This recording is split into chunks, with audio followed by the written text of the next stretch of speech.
In this episode, I'm joined by Har-Prakash Khalsa, artist, meditation teacher, and founder of the Expand Contract YouTube channel, which hosts the video teachings of Shinzen Young. Har-Prakash discusses his early life, including 10 years of heavy drug use, near-death experiences in the Andes in India, and a life-changing encounter with Yogi Bhajan's Kundalini Yoga. We learn of Har-Prakash's research into Yogi Bhajan's questionable historical claims, and how Har-Prakash reconciled his own practice and teaching with the many allegations of abuse made against his once guru. Har-Prakash discusses his decades of study with Shinzen Young, and shares more thoughts on spiritual scandal when recounting his own time with Joshu Sasaki Roshi. Then, as an accomplished interviewer himself, Har-Prakash gives me a set of 12 questions to ask him. Har-Prakash reveals that these are the questions he's often wished I would ask my guests on this podcast, and he gamely submits to answering them himself. The questions cover topics such as stream entry, enlightenment, suffering, the self, and more. So without further ado, Har-Prakash Khalsa. Har-Prakash, welcome to the podcast. Thanks for inviting me. So you've had really quite a journey through many different spiritual traditions with many quite prominent and well-respected teachers. But I'm curious, how was it you first became involved in meditation and things of that nature? Well, I think early on, I was always, I could sense how basically screwed up things were. And I had a kind of an existential questioning, what's the point?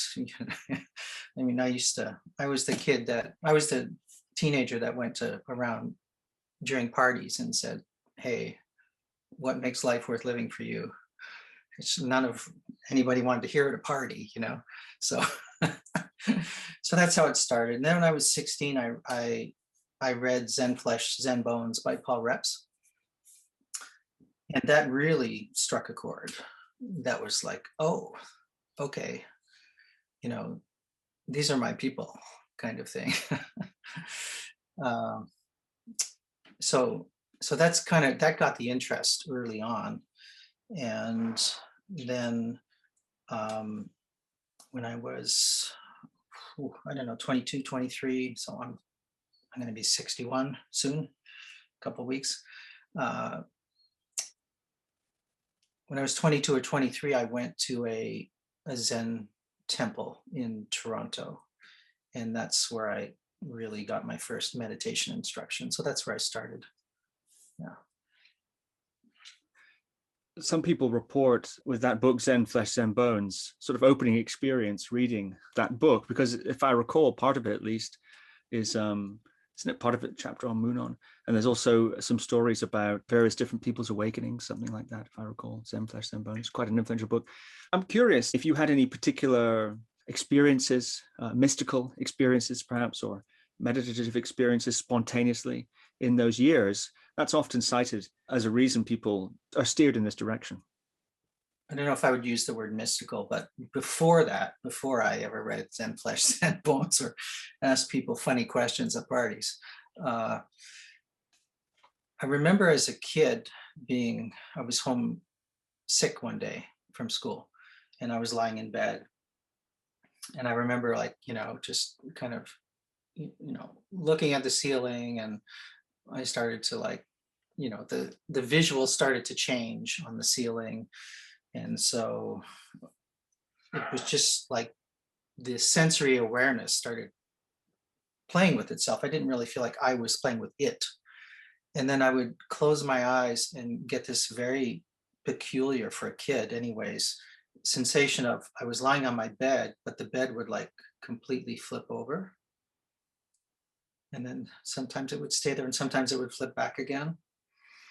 And that was pretty weird from one perspective, but it wasn't that weird for me. So it was kind of familiar in a way. And that's the thing that happened over and over again. There was kind of a recognition, if you will, that I knew this, or this was somehow part of my world, and I didn't know how it fit with everything else, but I was kind of at home. So yeah, So what would, I guess I could share one more thing.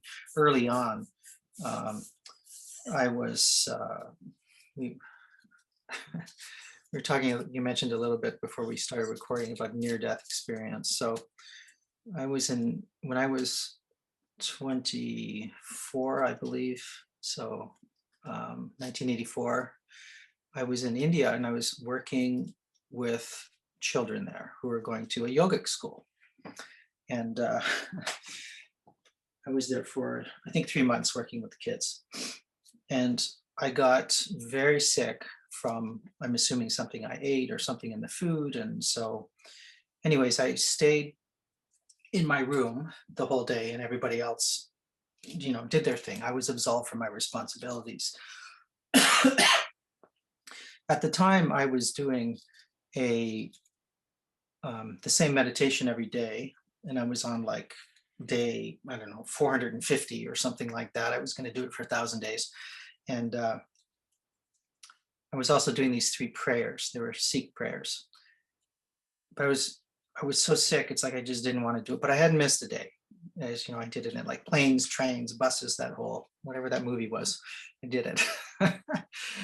And anyways, I did my meditation, and at the end of the meditation, I was just so exhausted. I just, I was sitting up and I just like fell back to the bed. And when I fell back to the bed, the proverbial tunnel opened up, and it was like, I would describe it as the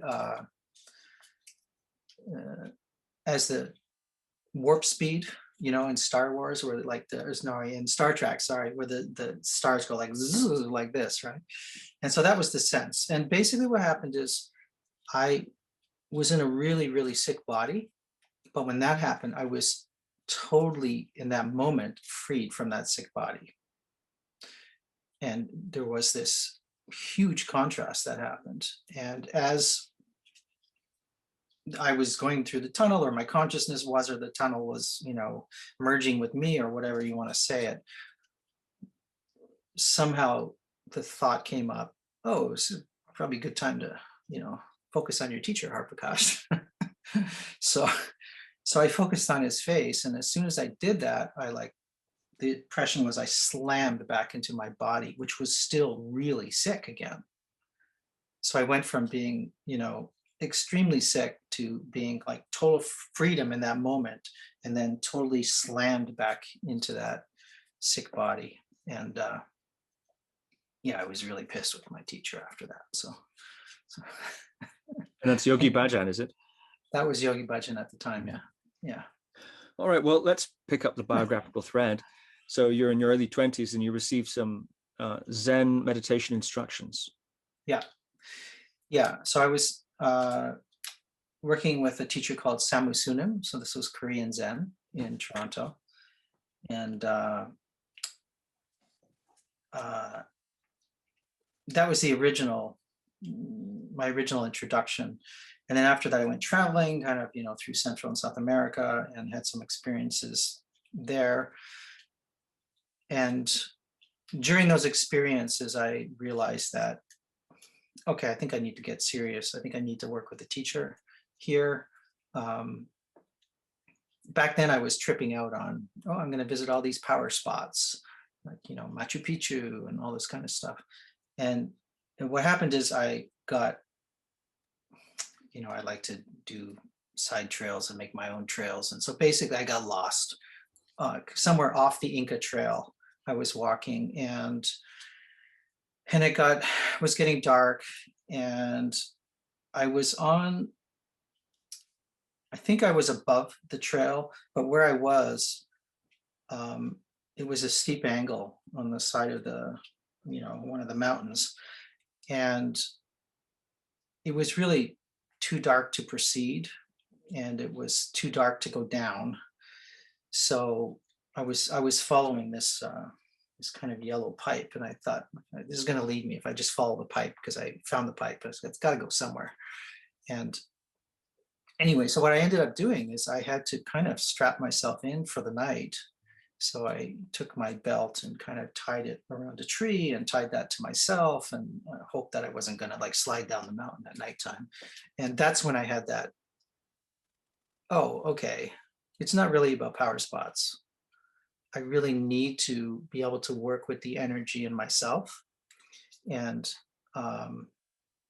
so that's what led to studying with Yogi Bhajan and Kundalini Yoga. When I came back, that's what I ended up doing. What do you mean it led you to the idea of working with the energy itself? Were you experiencing a lot of, I presume, intense emotion being stranded there in the middle of the jungle? Yeah. So what became prominent was the important thing here is not, out there. The important thing is to have a conscious relationship with the body-mind behavioral conditioning that I'm walking around with, including the energies in that body-mind behavioral conditioning. So, yeah. What was it about that experience that led you to that conclusion? Yeah, well, at nighttime when I was kind of strapped in, so to speak, it was, so I'm up in the Andes Mountains, so in the Urubamba Valley, and mountains everywhere. It's dark. The stars are drop dead gorgeous out there. There's zero light pollution, so they just sing. So there was that, and there's way off in the distance there was this little village with like lights twinkling, and it was just, it's kind of so magical that I went back and forth between being freaked out that I was, strapped to the side of a mountain. And there was a chance I could have slid off the mountain. There was a chance. And this totally wonderful, awe-inspiring scene that was in front of me. And I would go back and forth between the two. And in that moment, it's like, I really want to be able to work with what's in the way of this. Because it was, again, the contrast. The contrast was so big. So, yeah. So you came back, and what happened next? First of all, how did you get rescued? And then what happened next? Oof, this could be a long story. Okay.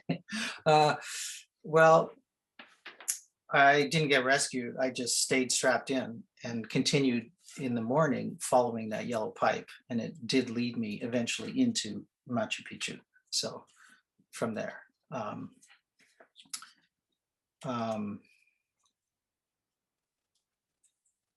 yeah, I guess I could jump ahead into my return. There's a whole other thing that happened in between, but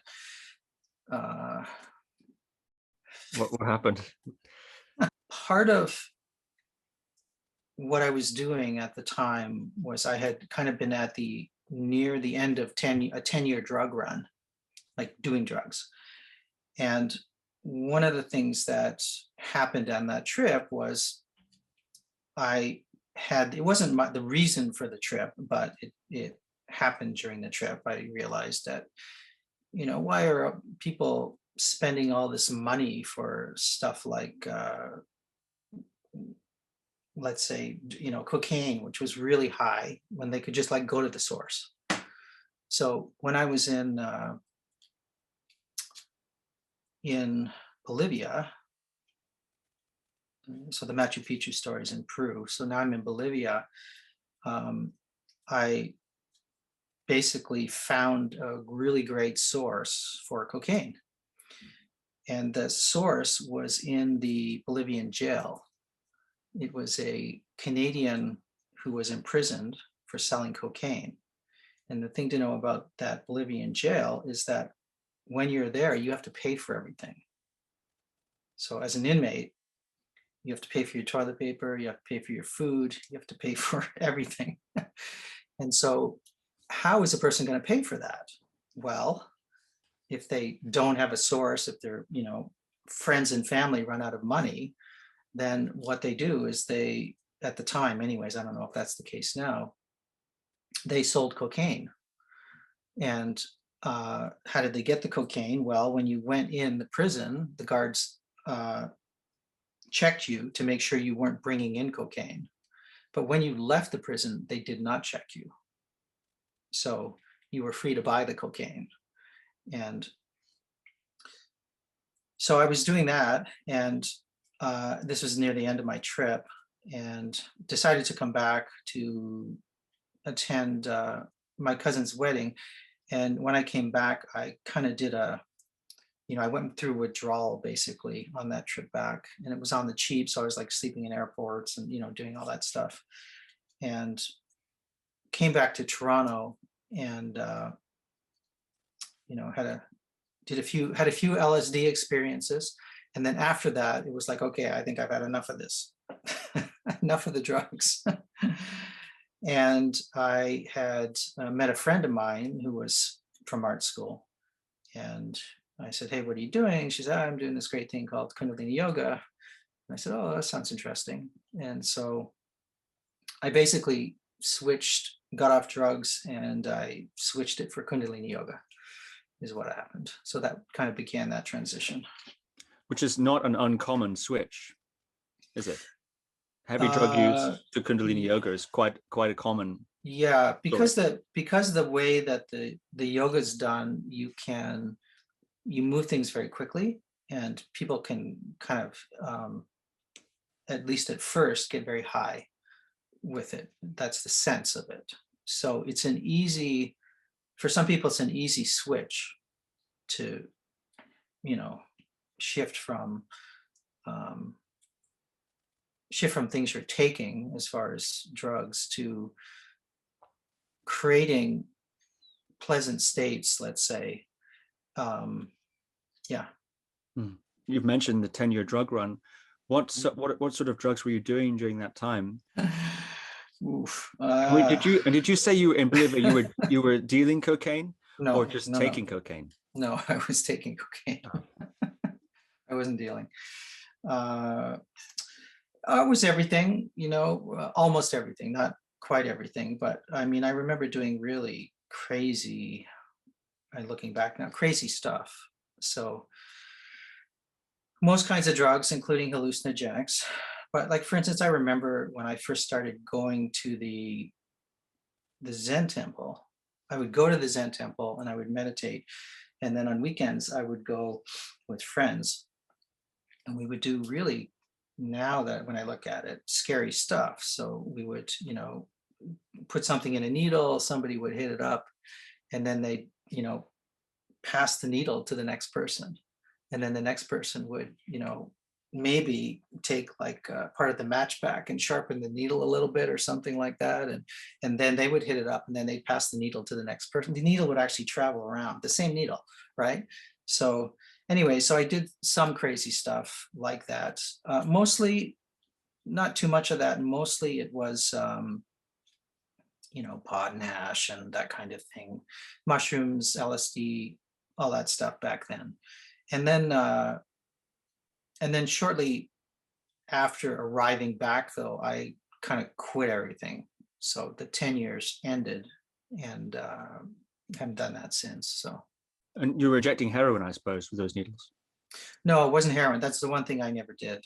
So it was other stuff. I think that at that time, that was a combination of PCP, which is like horse tranquilizer, and it might have been cocaine or something, but it was really a crazy mix. Yeah. Anyways, I don't recommend it. What led you to experiment so heavily with drugs during that decade? I think it was a combo platter. I think one part was I was miserable. I was kind of depressed, and my thinking was driving me crazy, and I wanted relief from that. So that was one side.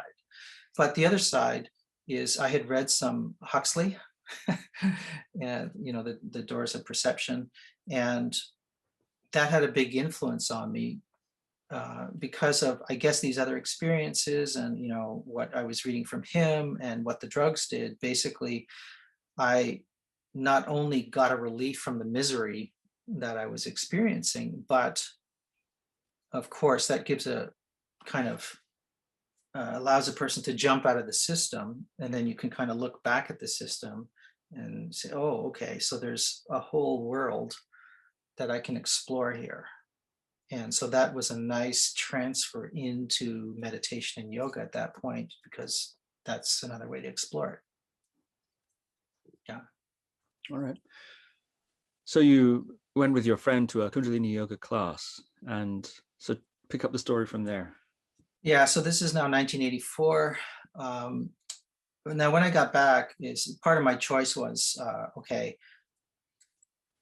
do I go across town back to the Zen center where I started? Or do I go the 4 doors away from where I live to the Sikh ashram where they teach Kundalini yoga? And just knowing my nature at the time, I would take the easiest path as far as showing up to a class. So I started going to the ashram, and it was pretty weird, when I first went there, but it was interesting, and I was open to that. And I remember going to one of my first classes, and I said to the teacher, "Hey, why are you wearing that thing on your head?"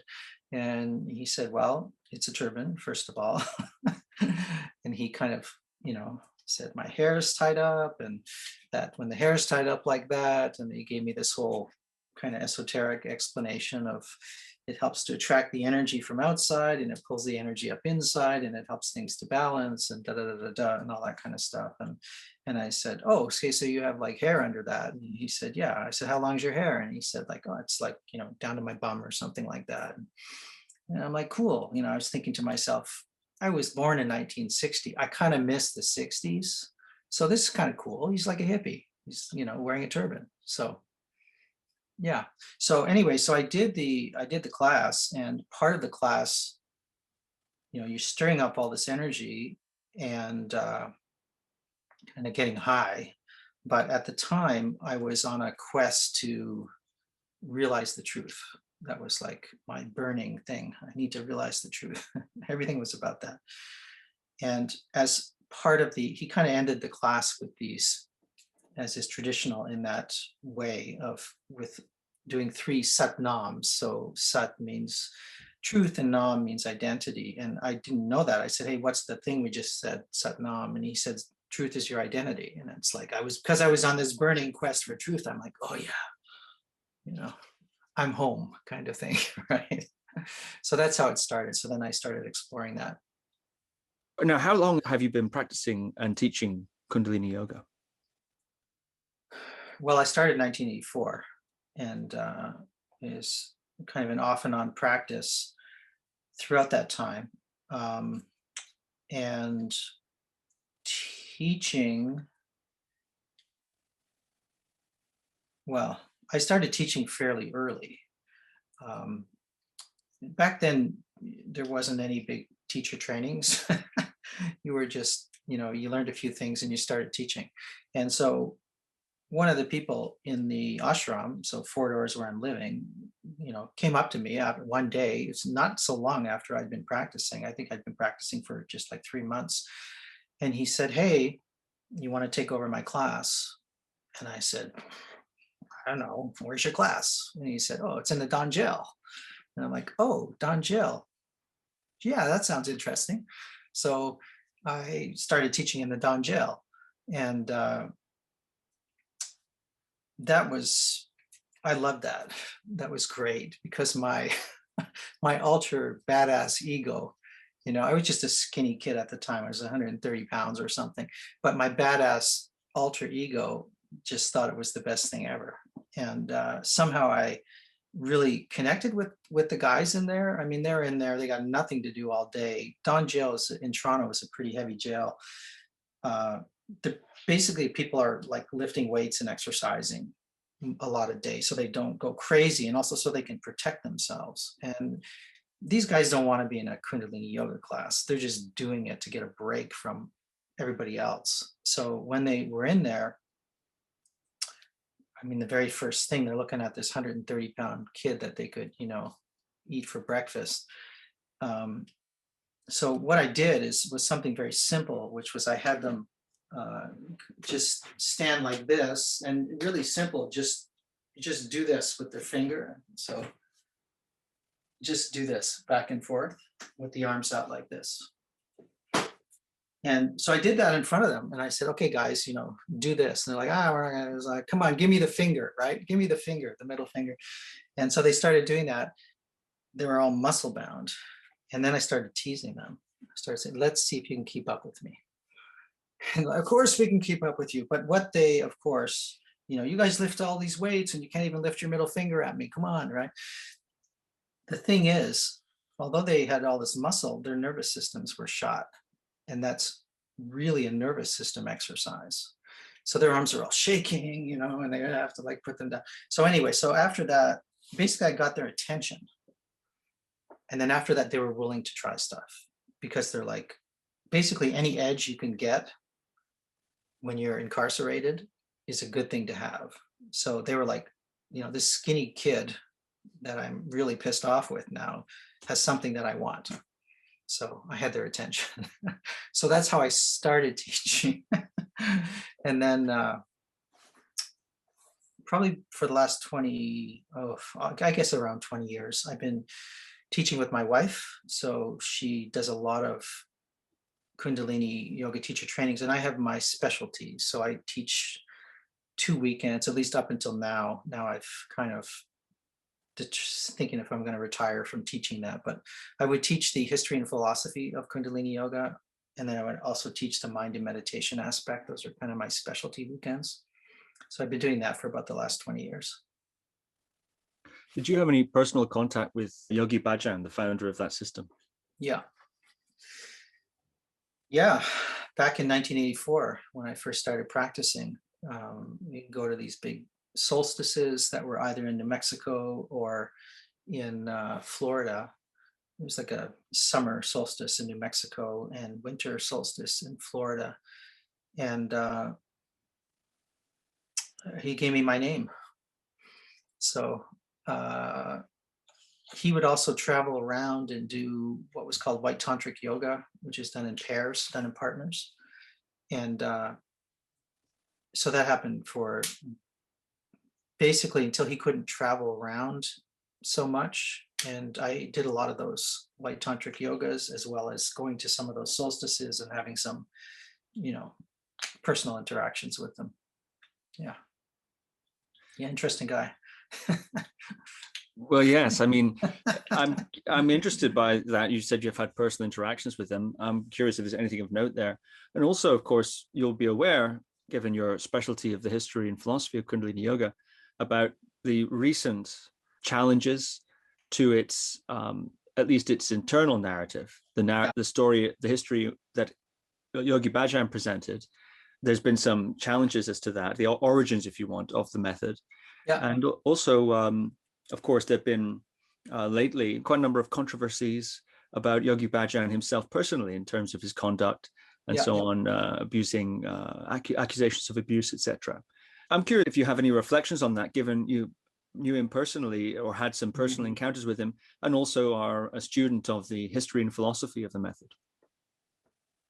Yeah, well, it was the same as when I studied with Sasaki Roshi, in the sense that these teachers they had a very powerful energy. They had a very powerful field, and you could, people were changed just being in their presence because of that energy, because of that field. So that's on the one hand. And then there's also them being this kind of open conduit for a lot of very deep, profound wisdom to come through. So I definitely experienced all that from both of those teachers, who are in the kind of the same, fallen, so to speak, group. So I experienced that. Really, it was unconditional love, being kind of bathed in unconditional love. And then there's this other side, which is the more we all have uneven development, and I haven't met a teacher yet who I don't haven't either seen their uh, uneven development or sense there's some uneven development. So, I mean, that's the big, for some people, that's the big mind fuck, is how could this person be apparently so have such a deep practice or such a deep realization and then act out in ways that are either unethical or in some cases horrific if the allegations are true. And I think a lot of the allegations probably are true. I just assume that that's the case. I give it the benefit of the doubt that that's the case. I think there's a huge lesson there. Part of it is, yes, to help the people who have gone through this and who have been traumatized by it. That's one part. That's kind of the responsibility part that I think comes with the territory, which I spent a lot of time doing over the last, since this came out around Yogi Bhajan, with our students who've been in the trainings with us and actually outside of the trainings as well. So that's one piece. But the other piece is to not in any way to excuse their behavior, but to grow up as a student and recognize that, yes, we have uneven development. And if you don't think we have uneven development, then that's a projection that's probably going to get you in a lot of trouble. And at some point, you're going to need to eat that projection. So can we, in a sense, get the good stuff from the teacher and separate out the not good stuff, or begin to recognize the uneven development earlier because it's come up so much? We can, look for the signs and then make a decision. Do I want to continue studying with this teacher or not because of that? And some people cannot reconcile that. Yeah. So What about the challenges to the historical narrative that Yogi Bhajan presented in terms of where where the system comes from? yeah, basically there's I have a whole weekend PowerPoint on this, so that I do with people.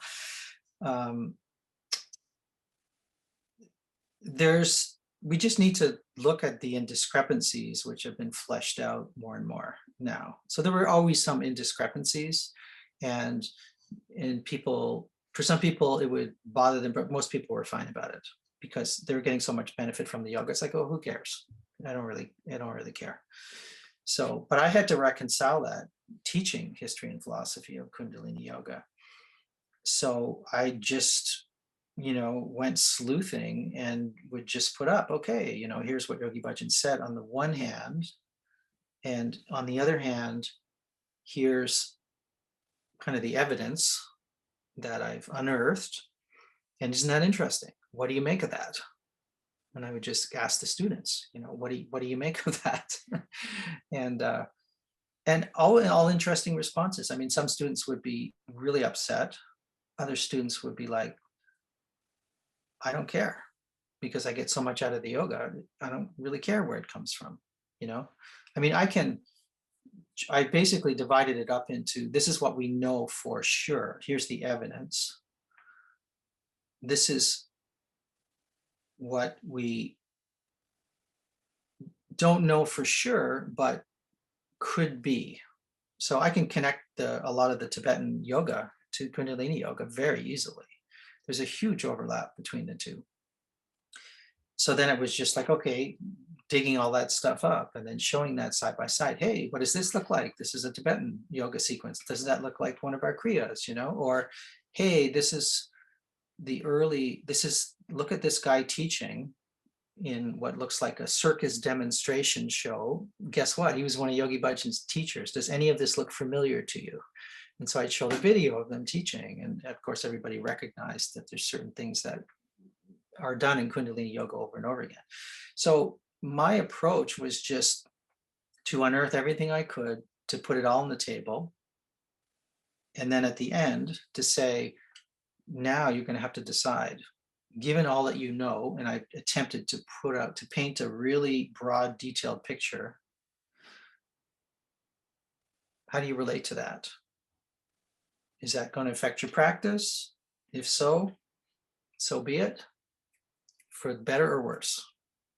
And so that was my approach, just to be really honest with people. In summary, the thrust of the criticism is that the critique is that Yogi Bhajan concocted a story for the purposes of branding and to become a sort of spiritual star, and concocted a fake lineage tradition with teachers that difficult to prove they existed and so on and so forth, and perhaps cobbled together from bits and pieces he picked up in all sorts of places. This is the general thrust of the critique. I'm curious, could you give an example of one of the most egregious conflicts between Yogi Bhajan's claims and the evidence that you found through your sleuthing and investigation? And also, I'm curious what you make of it, given that you practiced and propagated that system for so long. When you started to notice these things, started to see these things, how you resolved that. Let me take the second part first. Second part.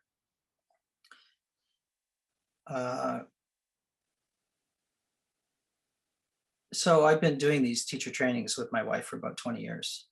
And at the start of every training, we do a circle and we always ask, what's your experience with Kundalini Yoga?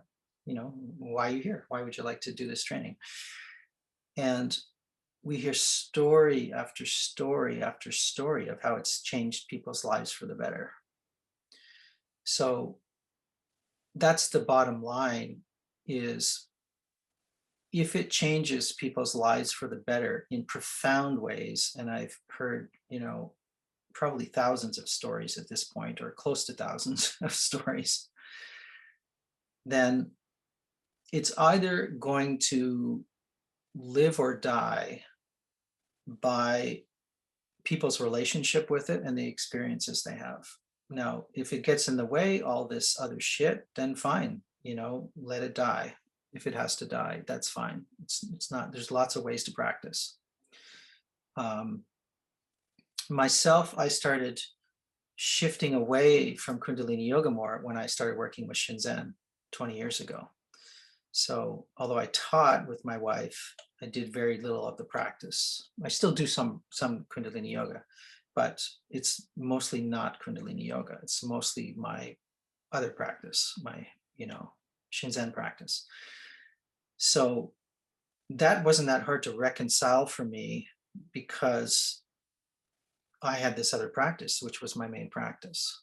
So I never felt like it was,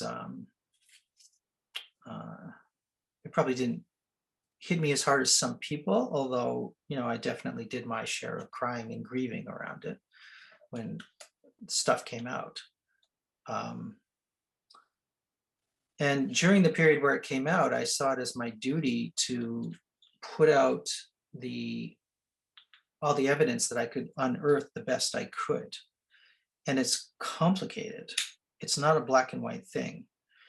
I was having some correspondence with some scholars, some of the scholars that have the criticisms, and they had said certain things, and a lot of what they were saying was true. But when I would come up with a piece of evidence that would contradict what they were saying, I would say, well, what do you make of this then? And then I'd notice that, oh, okay, if that didn't fit their black and white narrative, they're not going to accept that. They're not going to use it. And then they keep on talking about all this stuff. And wait a minute, I just gave you a piece of evidence that contradicted that. Can you at least say, and somebody showed me this piece of evidence and now I'm not sure what to think because there's both sides. No, they didn't do that, right? So it's complicated. And again, I'm not defending Yogi Bhajan. I think that how he came up with what he came up with, it was a combination of, he studied with some teachers, and I, show that evidence in my, where I have it in my PowerPoint in that weekend that I teach. But he was also incredibly intuitive. So I have some stories he told are definitely not true. And then it becomes, okay,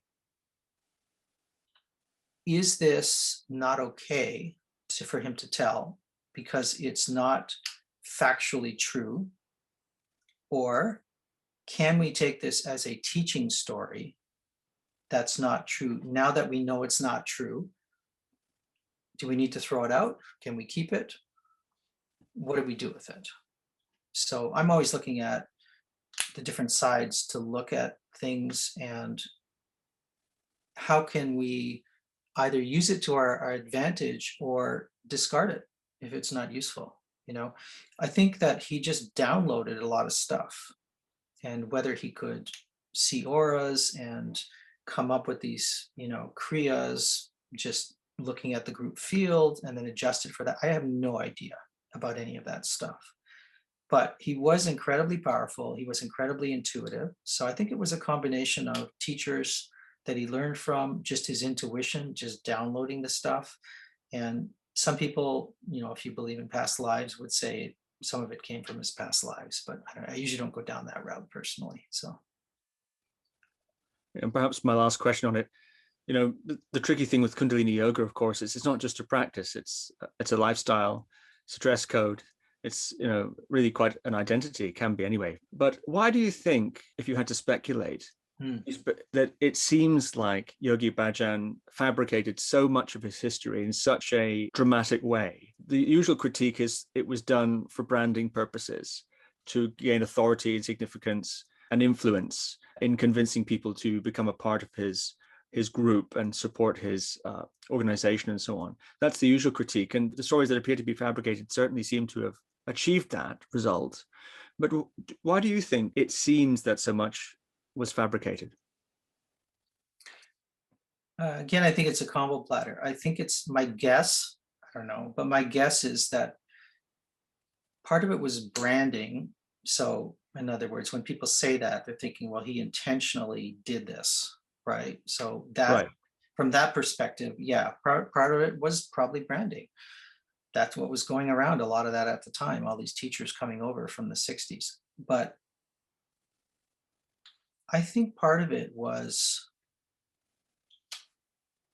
potentially coming out of his trauma.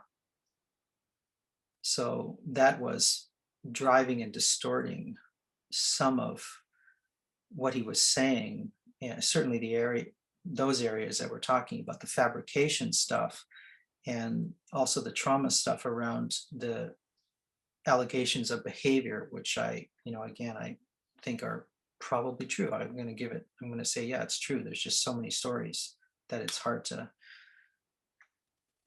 think it otherwise, that it's true. And I think that's from trauma. And this is the real tricky part here, because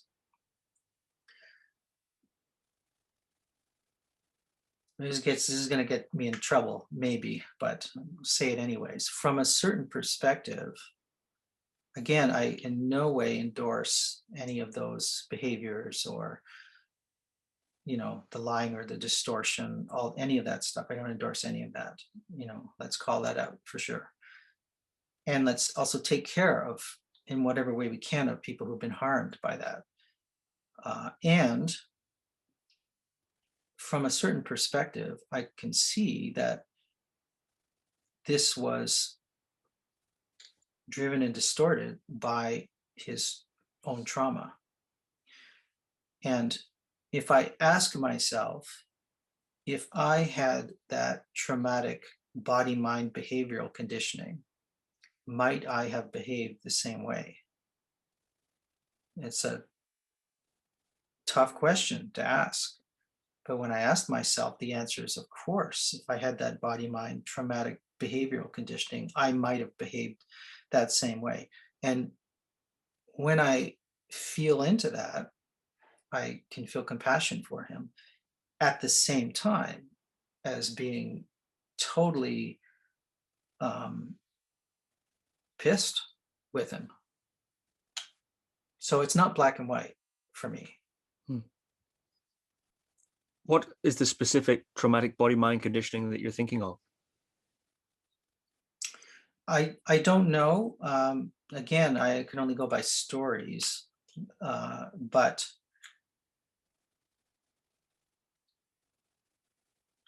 that, he was in the army, in the Indian Army, and the way that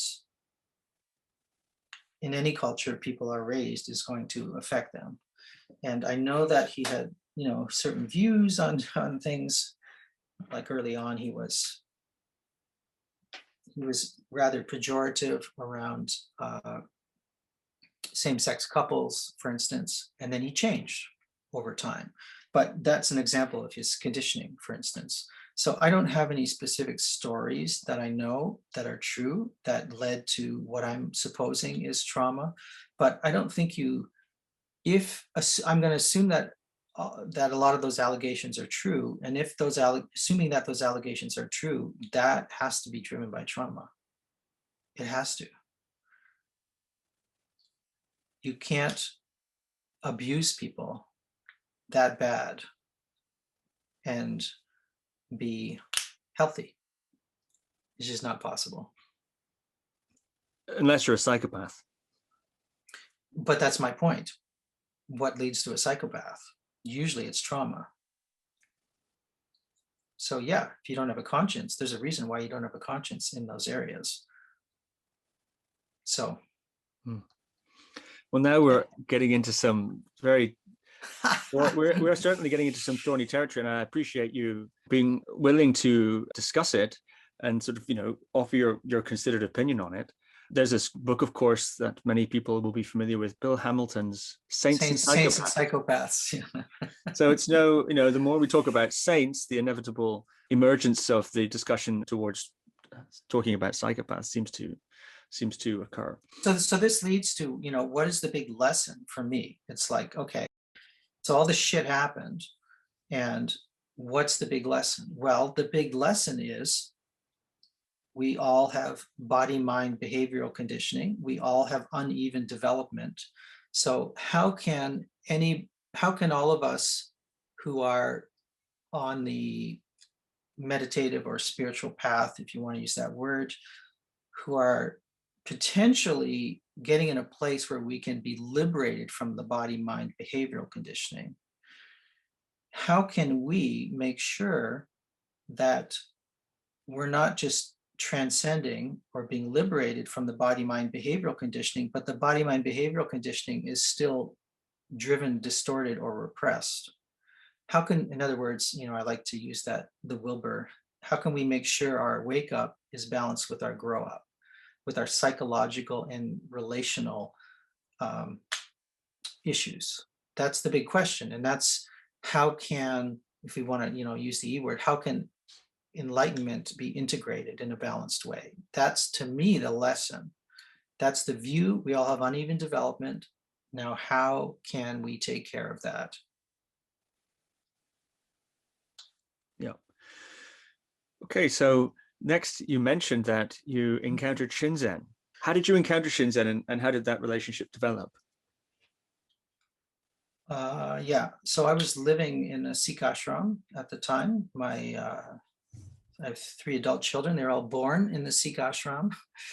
And I'm also an artist. So I had an exhibition in Toronto, and I was walking downtown after the exhibition, bumped into a friend, and we got talking. What are you doing here? And because I had, by then I'd moved up here where I am in Owen Sound, a few hours north of Toronto. And I said, I had this art exhibition, and she's like, oh, what's it about? And I'm, I don't know, impermanence. And she said, impermanence? Do you know Shinzen Young? And I said, who? And she said, have I got the tape set for you, the cassette tapes back then, so for the Science of Enlightenment. So she gave me a set of her set actually of those. And I listened to 2 particular sections caught my attention. One was the realm of power, and which explained a lot of things about what I had been noticing, because it's always been a hobby of mine to study various spiritual groups and how they screw up and how teachers screw up and that kind of thing. So there was that side. And then the whole talk about impermanence, basically, which was why she gave me the tape set originally. And then it just became obvious that, oh, okay, I got to study with this guy. And yeah, so I started studying with Shinzen. And actually, one of my first meetings with him, I mentioned that story that happened in India that I shared earlier on. And basically, I said, what that brought up for me at the time in India was, after that, every time I meditated, I would just cry, cry, cry, cry, cry, cry. And back then you sent letters to Yogi Bhajan. So I sent a letter to Yogi Bhajan and said, hey, what do I do? He said, meditate more. And so my response was, fuck you, right? I'm not going to meditate more. So I went into therapy instead, where, they were much more gentle about experiencing like terror and things like that. So I basically worked with a therapist anyway. So my meditation practice was definitely impacted by that experience. Basically, what was happening was my thinking mind, I was starting to break the addiction to thinking is what was happening. And as part of that, my heart was opening. So I was feeling more. So the feeling would get bigger and the thinking was starting to lose my thinking, because that was my basic organizing principle, as I was a big thinker. That was terrifying. So I shared this story with Shinzen, not in the meaning that I just shared with you, but I shared this story, what happened and how it affected me early. And he said, Har-Prakash, I would have said to you the same thing that Yogi Bhajan said, but I would have given you context. And in that moment, it was like, yeah, this is the teacher for me, because I've always wanted to know what my options are between the surface and the source of consciousness at any given strata. And I think this is the guy that can do it. And turned out to be so. Can you take us through a little bit the arc of your relationship with Shinzen? Many people will be aware of you as the founder of the Expand and Contract YouTube channel, which has popularized Shinzen to an audience on YouTube in YouTube's early stages. And I think introduced him to a whole new set of people, including myself, actually. I first encountered him through your YouTube videos. So could you give us a bit of a summary of the arc of that relationship and some of the, I know it's a couple of decades, and your own personal journey, spiritually speaking, over that time period? Sure. So I think I started with Shinzen like 1999, I think. And I'd done White Tantric Yoga, which is like a day or a weekend, depending on when it was, then they were teaching it. But I'd never done, 8 days, 10 days, 2-week intensive meditations. And certainly not silent. And back then, the retreats were silent and most people, no eye contact. Now it's different. Now there's a social at the beginning, a social at the end. You can have if you want to have eye contact and send out loving kindness, but back then it was no, the eyes were down. You're just seeing people's feet for like 8 days. So it was pretty hardcore. The joke back then was, Shinzen is a friend of mine said, Shinzen, so enlightenment or bust. He was into deconstruction at the time. He wasn't teaching loving kindness in those retreats. It was all deconstruction, deconstruction, deconstruction. And so early, I think it was 2002, 2003, something like that, fairly early after I'd been studying with him,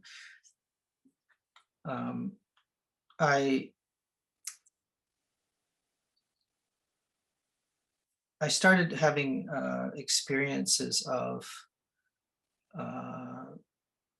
impermanence, what got me interested to start with, and kind of things started, disappearing basically from my body when I was sitting. The sense of, my arm's missing, and I'd open up my, my arm's there, okay, right, all that kind of stuff. So that started happening, and I went to this retreat early, and I did service. I helped kind of set things up and all that kind of stuff. And I had been talking with Shinzen about this. So, hey, my arm disappeared kind of thing. And he's like, oh, cool, kind of thing. And on the phone. And so it's like, yeah, just keep doing what you're doing. You're going on the right course. Now, I have to say, I knew nothing about Buddhism really at this point. I wasn't coming from that tradition. I hadn't studied it. And whenever Shinzen would say, oh, you're experiencing this kind of thing, or sounds like you're experiencing this, I would either not know what he was talking about, or I would just like, oh, maybe I should look it up. I don't know if I should look it up. I'll just keep on practicing. I don't know, whatever. So at this retreat, that started kind of happening to the max. And Shinzen was like a godsend. He was my lifeline. And at that point, I trusted him enough that I was willing to suspend any doubts that I had about what was going on, that I just continued to do what he suggested that I do. And so going through that experience developed, I would say, a very deep trust bond with Shinzen. And then after that is when I was listening to a Dharma talk actually. And in the Dharma talk, he was talking about enlightenment. And he said, people talk about sudden enlightenment all the time, but there's also gradual enlightenment. And I noticed that many of my students, they go through a gradual enlightenment process. They're not even aware of it. And so I've had a few moments during Dharma talks where I've like literally stood up out of my chair and kind of looked around at everybody, like, are you hearing what he's saying? In my head, I'm doing this. And that's when I know this is either a big insight or I need to do something to make sure other people can hear this. So at the time I was at a retreat with my son, who was 13. He was going to retreats with me. He did 4 retreats in 2 years. And, I was mentioning before, he'd come early and Shinzen would teach him advanced math. And anyways, we're in my bedroom and I'm interviewing Shinzen. So I did an audio interview with him that ended up being called On Enlightenment, an interview with Shinzen Young. And because I wanted to unpack that sudden versus gradual piece.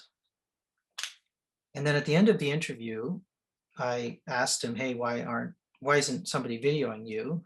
And he said, people video me all the time. And I said, well, not really, like really video you. And I happened to have my video camera with me.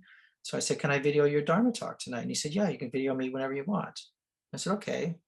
So that's when I did my first video that started the Expand Contract channel that I put up. And kind of that's how it started. And then as soon as I did that, I realized, oh, okay, so I really want to get all his nuts and bolts, his building blocks recorded before he dies. Because if he dies, it's all going to be gone. It's too important. So I just started videoing him. And then what that meant is during the retreat, I was, for long stretches of time, locked up in a room with him. And doing these videos in various ways. They ended up being about 200 videos. And I ended up videoing him in like 6 different cities, kind of throughout Canada and the States. So that turned into the Expand Contract channel. And then at some point, I stopped videoing him. I said, I'm not going to video you. He said, no. He said, why aren't you videoing me anymore? And I said, I'm only going to video you when you have something new to say. I have all your building blocks. You're just rearranging names and stuff like that, but the building blocks are all there. And that's true. So when people go on the Expand Contract channel, if they're a self-learner, they can piece together all they need to practice if they're a self-learner. Now, there's so many videos that people can get lost in there, and I understand that. So yeah, so I've attempted to, in my own way, take the best of Shinzen's teachings and actually put that into my own curriculum, which is a whole other thing. But yeah, over the years, I just spent a lot of time with Shinzen, from being locked in the room with him to doing sweat lodges with him, you know, meeting his mom on one occasion in LA. So getting to see the Shinzen that wasn't on stage, basically. And I got to see him as a person, as alongside the depth of wisdom that comes through him. I got to see, you know, his little boy and his when he acts out and all that kind of stuff. And that was great. And I wish that we could all see that with the teachers we study with. Yeah. Do you have any more to say about Shinzen the man?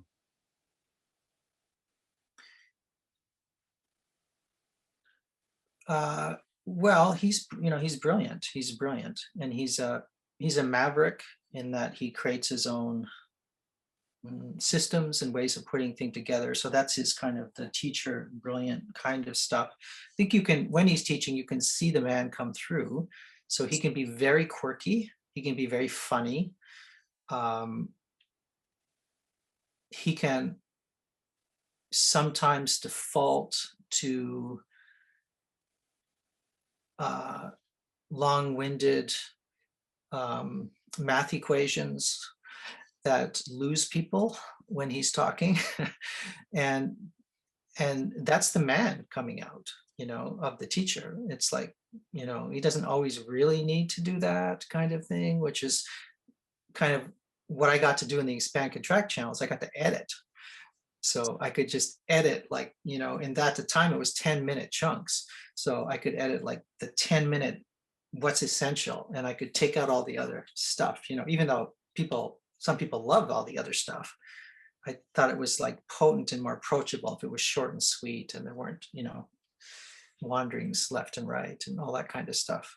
And it ought to be mentioned that in those days on YouTube, there was a 10-minute limit, so it was a necessity to edit them. Yes, that's true. Yeah, yeah. But you know, I just got to see that in some areas he's really developed, and in other areas he's not developed, just like the rest of us. Yeah. So. And that's okay. I mean, I could completely accept that with Shinzen. There's been, as far as I know, no egregious behavior. He's been above board all around, and thank goodness. But yet he has, like the rest of us, uneven development. That's just the way it goes. So, and I'm willing to, in his case, because he's,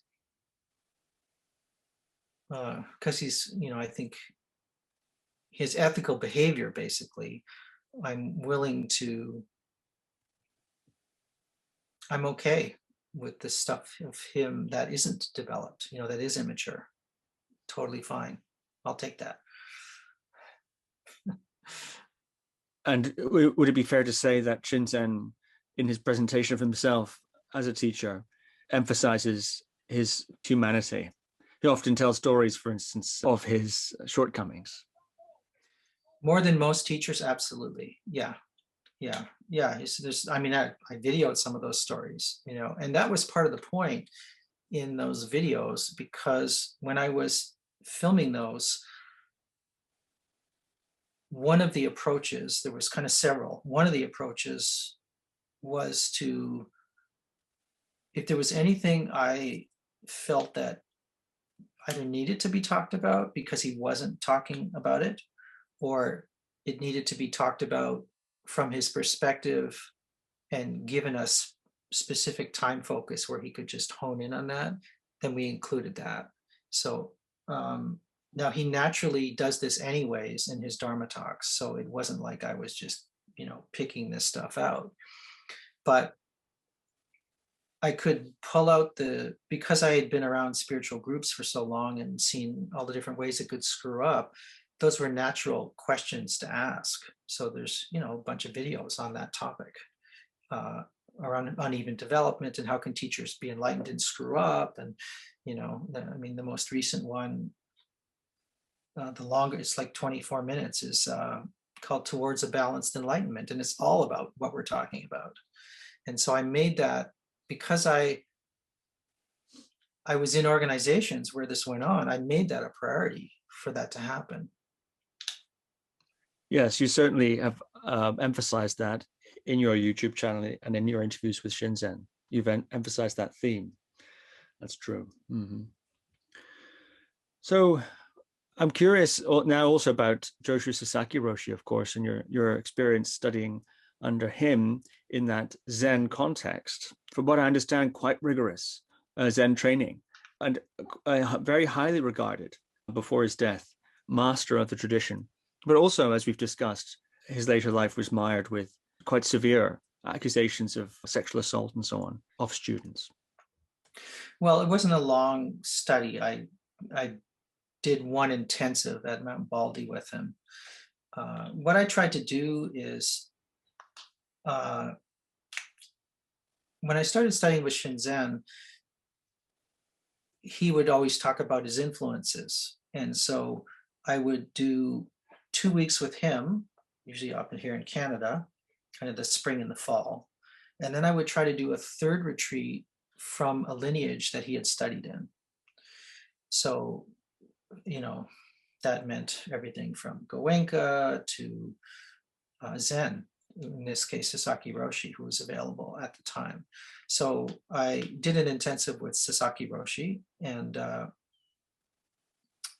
it was great. I loved it. It was super hard for sure, and I understand how things could go wrong in that kind of a system for so long, given the style of Zen at the time. And yeah, I mean, I don't know, because I'm not in the community, I don't know any of the people involved with the allegation stuff. I don't know any of that. I just have my personal experience with Sasaki Roshi to go by. And he was like, for me personally, he was like the Yoda of love. I mean, every time I would go into Sanzen, I would just feel blasted with love. And then I would, going out of Sanzen, go back into the Zendo, the meditation hall, and it would be like, I would be stoned, basically. So that's the major thing I got from Sasaki, was just to be hit by this wall of love over and over and over and over and over again, because you get to, of course, in Sanzen, you do it 3 or 4 times a day, every day with him. So it's like regular blasts of love. So that's really my own experience, the Yoda of love. Well, we're definitely dealing with difficult issues and themes, I think, in this conversation, aren't we? We seem to have taken that road, yes. Mm-hmm. But I think they're important. And again, the name of the game is, my view is, we all have uneven development of our body, mind, behavioral conditioning. And this work is about either the liberating ourselves from that body, mind, behavioral conditioning, on the one hand, the wake up piece, and the grow up piece is, okay, how can we improve the content? How can we improve the body, mind conditioning, and therefore improve the behavior? How can we do that? How can we improve the relationships? Where does the work least show up where we need to supplement it, so that we can have a balanced spiritual practice? How do we do that? To me, that's the name of the game. How can we integrate in a balanced way? How can we be better people and help make the world a better place? How can we be ethical, skillful, and loving more and more and more and more? How can we do that?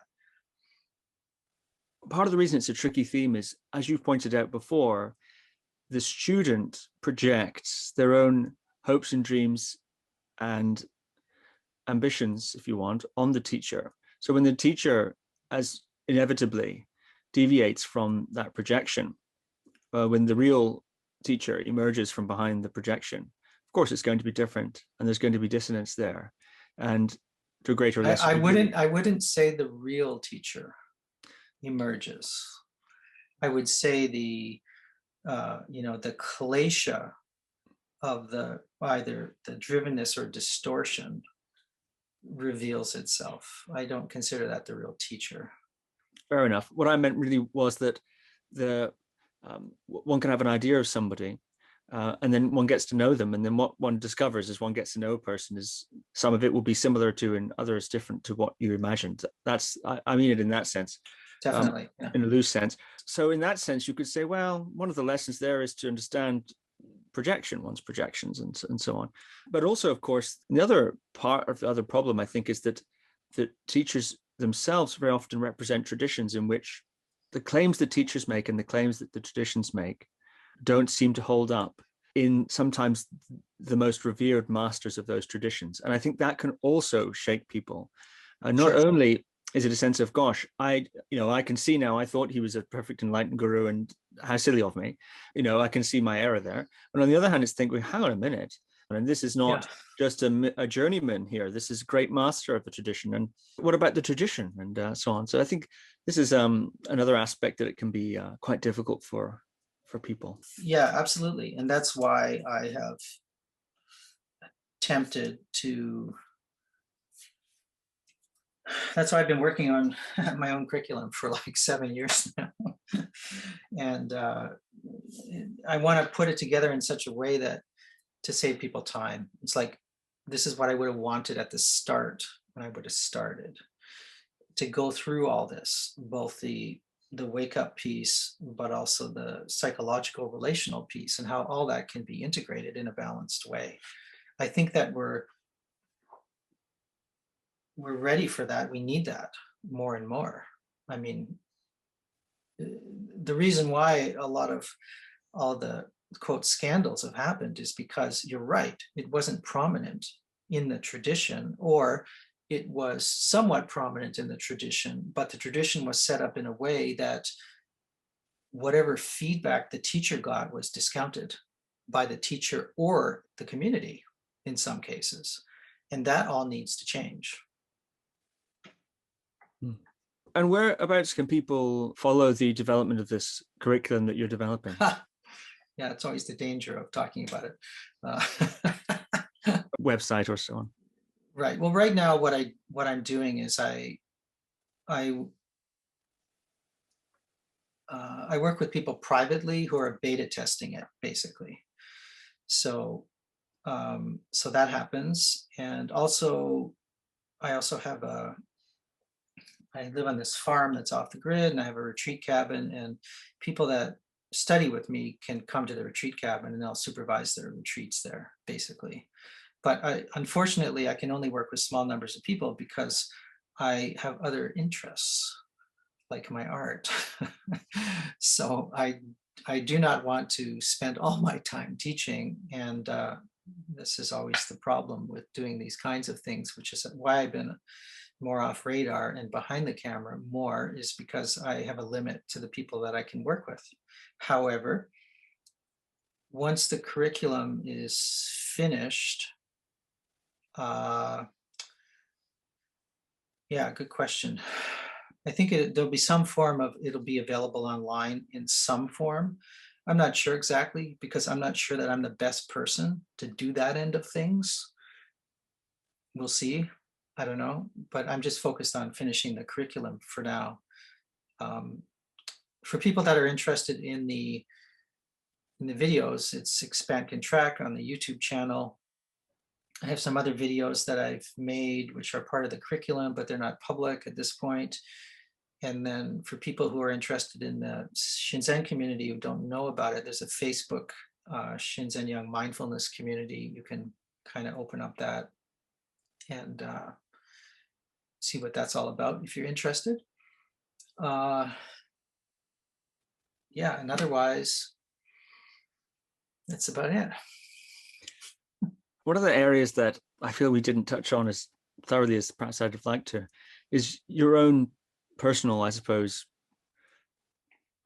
journey of practice. As you have been such a dedicated practitioner of many systems, it seems everything you're doing, you're doing with great gusto. Being an artist, Kundalini yogi, meditator with Shinzen system, Rinzai and Goenka, and you've done so many different things and really extraordinary amount of practice. and a deep practitioner in that sense.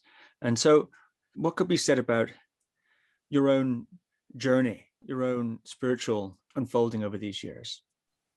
Huh. Yeah, I have in front of me a document you can't see on my screen. It's called HBK Interview Questions to Ask Others. And there's basically 12 points of questions that if I was doing a podcast and talking about these kinds of things, this is what I would like to know. This is what I would like to ask people. And your question kind of sort of fits in that, in these 12 points. I could ask you those 12 points if you like. Would that be useful? I know, because this is the thing that's so interesting. I'm an interviewer interviewing an interviewer here, and your interviews are so fabulous. So that's, I quite happily ask you those 12 if that seems useful. Sure. I'll give this to you. Well, when I'm listening to your interviews with people, yeah, and I'm listening to other people's interviews with people like Dan Ingram or Shinzen or anybody really, these are the kinds of questions.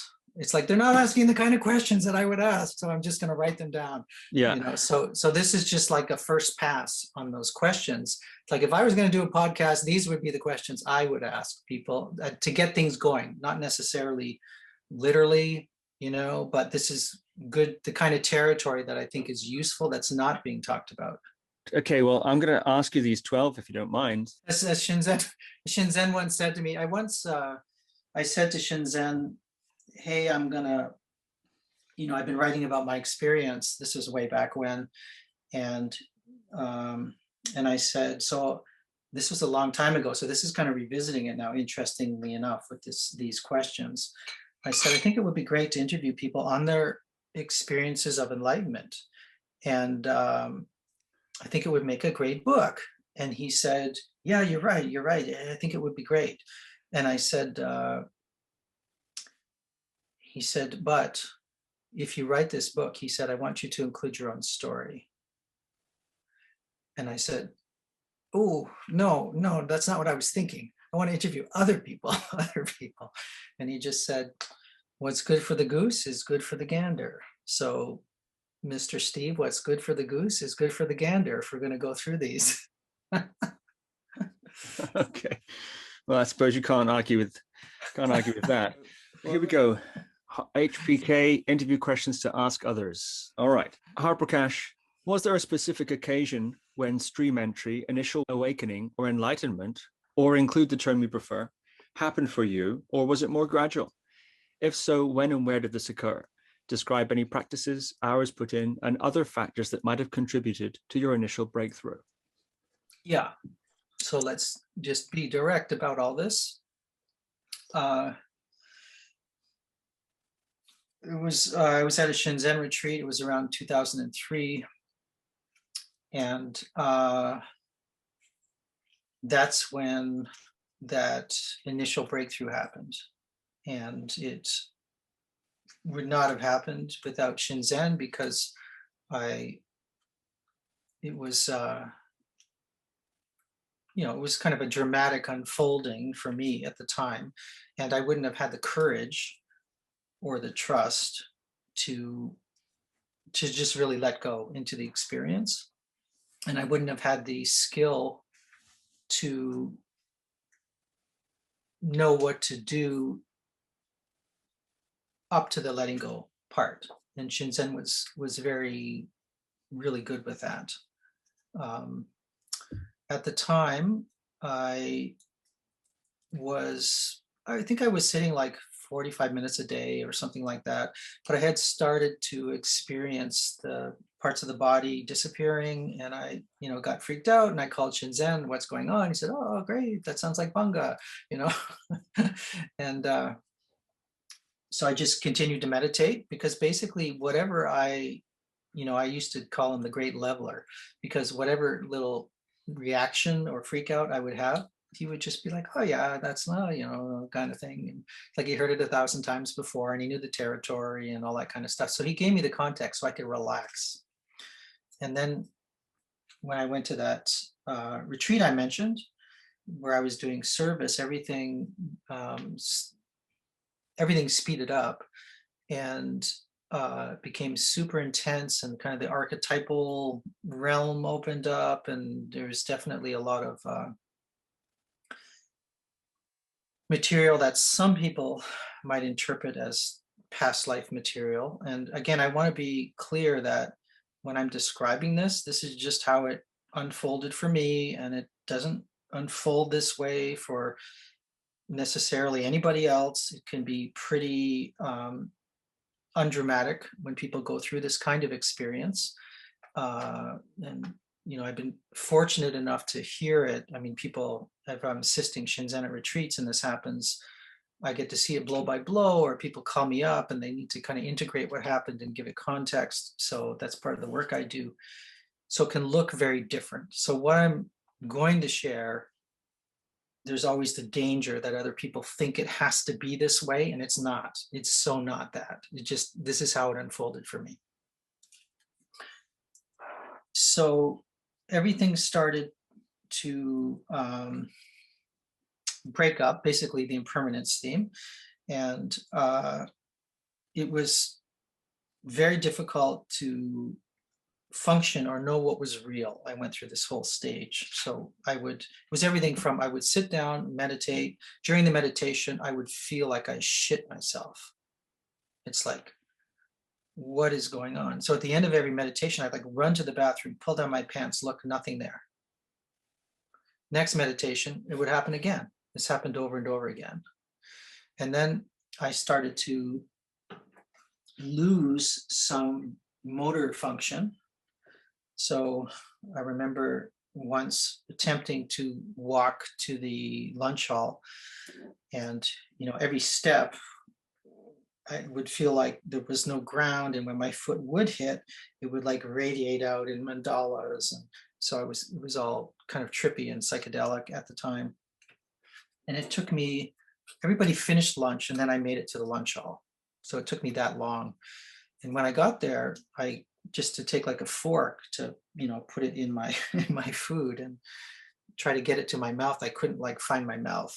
So it was both the motor and perceptual systems were being all dislodged. And it's almost like somebody went in there and like just shook everything up and rearranged stuff. And during my sits, I would have intense visualizations of,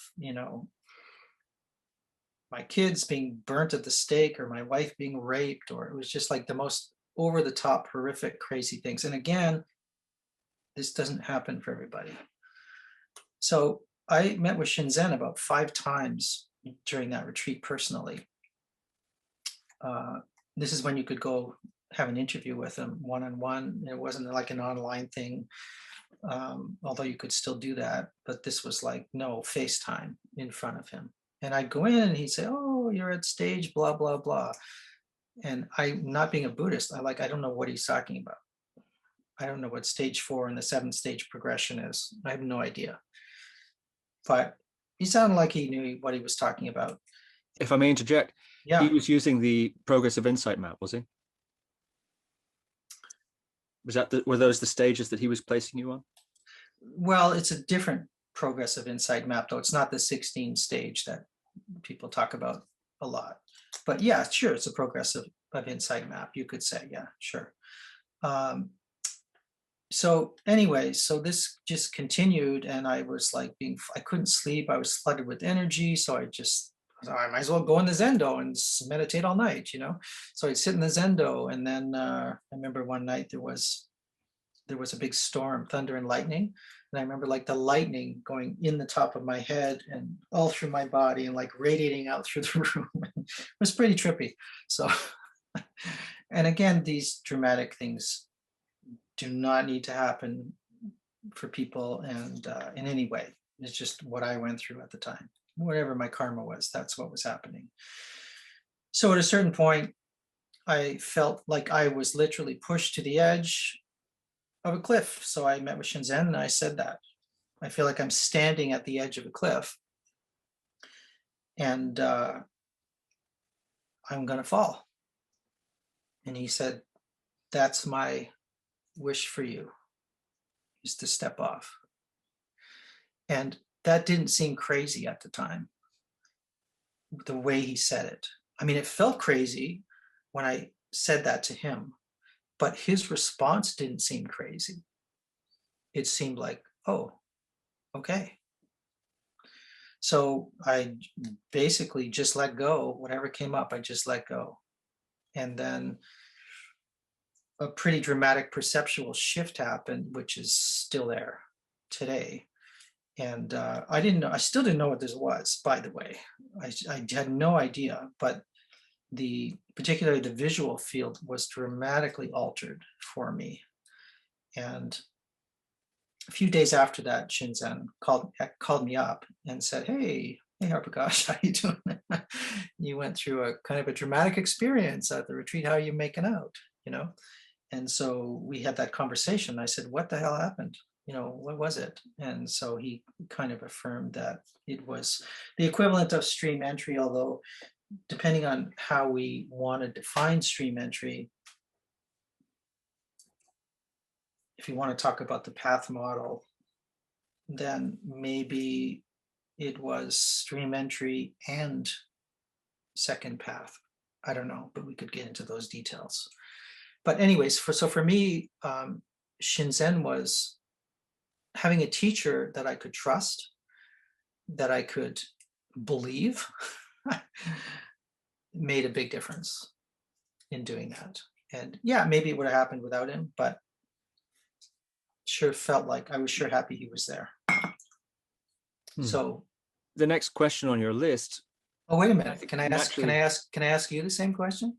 Yeah, I'm not sure if that'll work so well because of the way the. Okay, all right, you're fudging. Okay. Well, maybe people will find that interesting.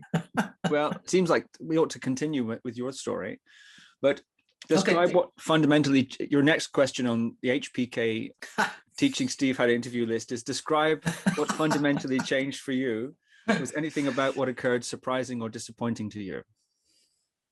Sure. Okay. Yeah. Well, a few things permanently changed for sure.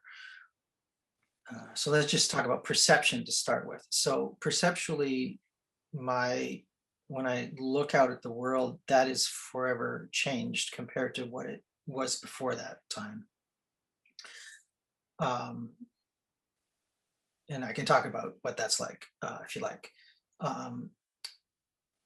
The other thing that changed was there was definitely the sense that,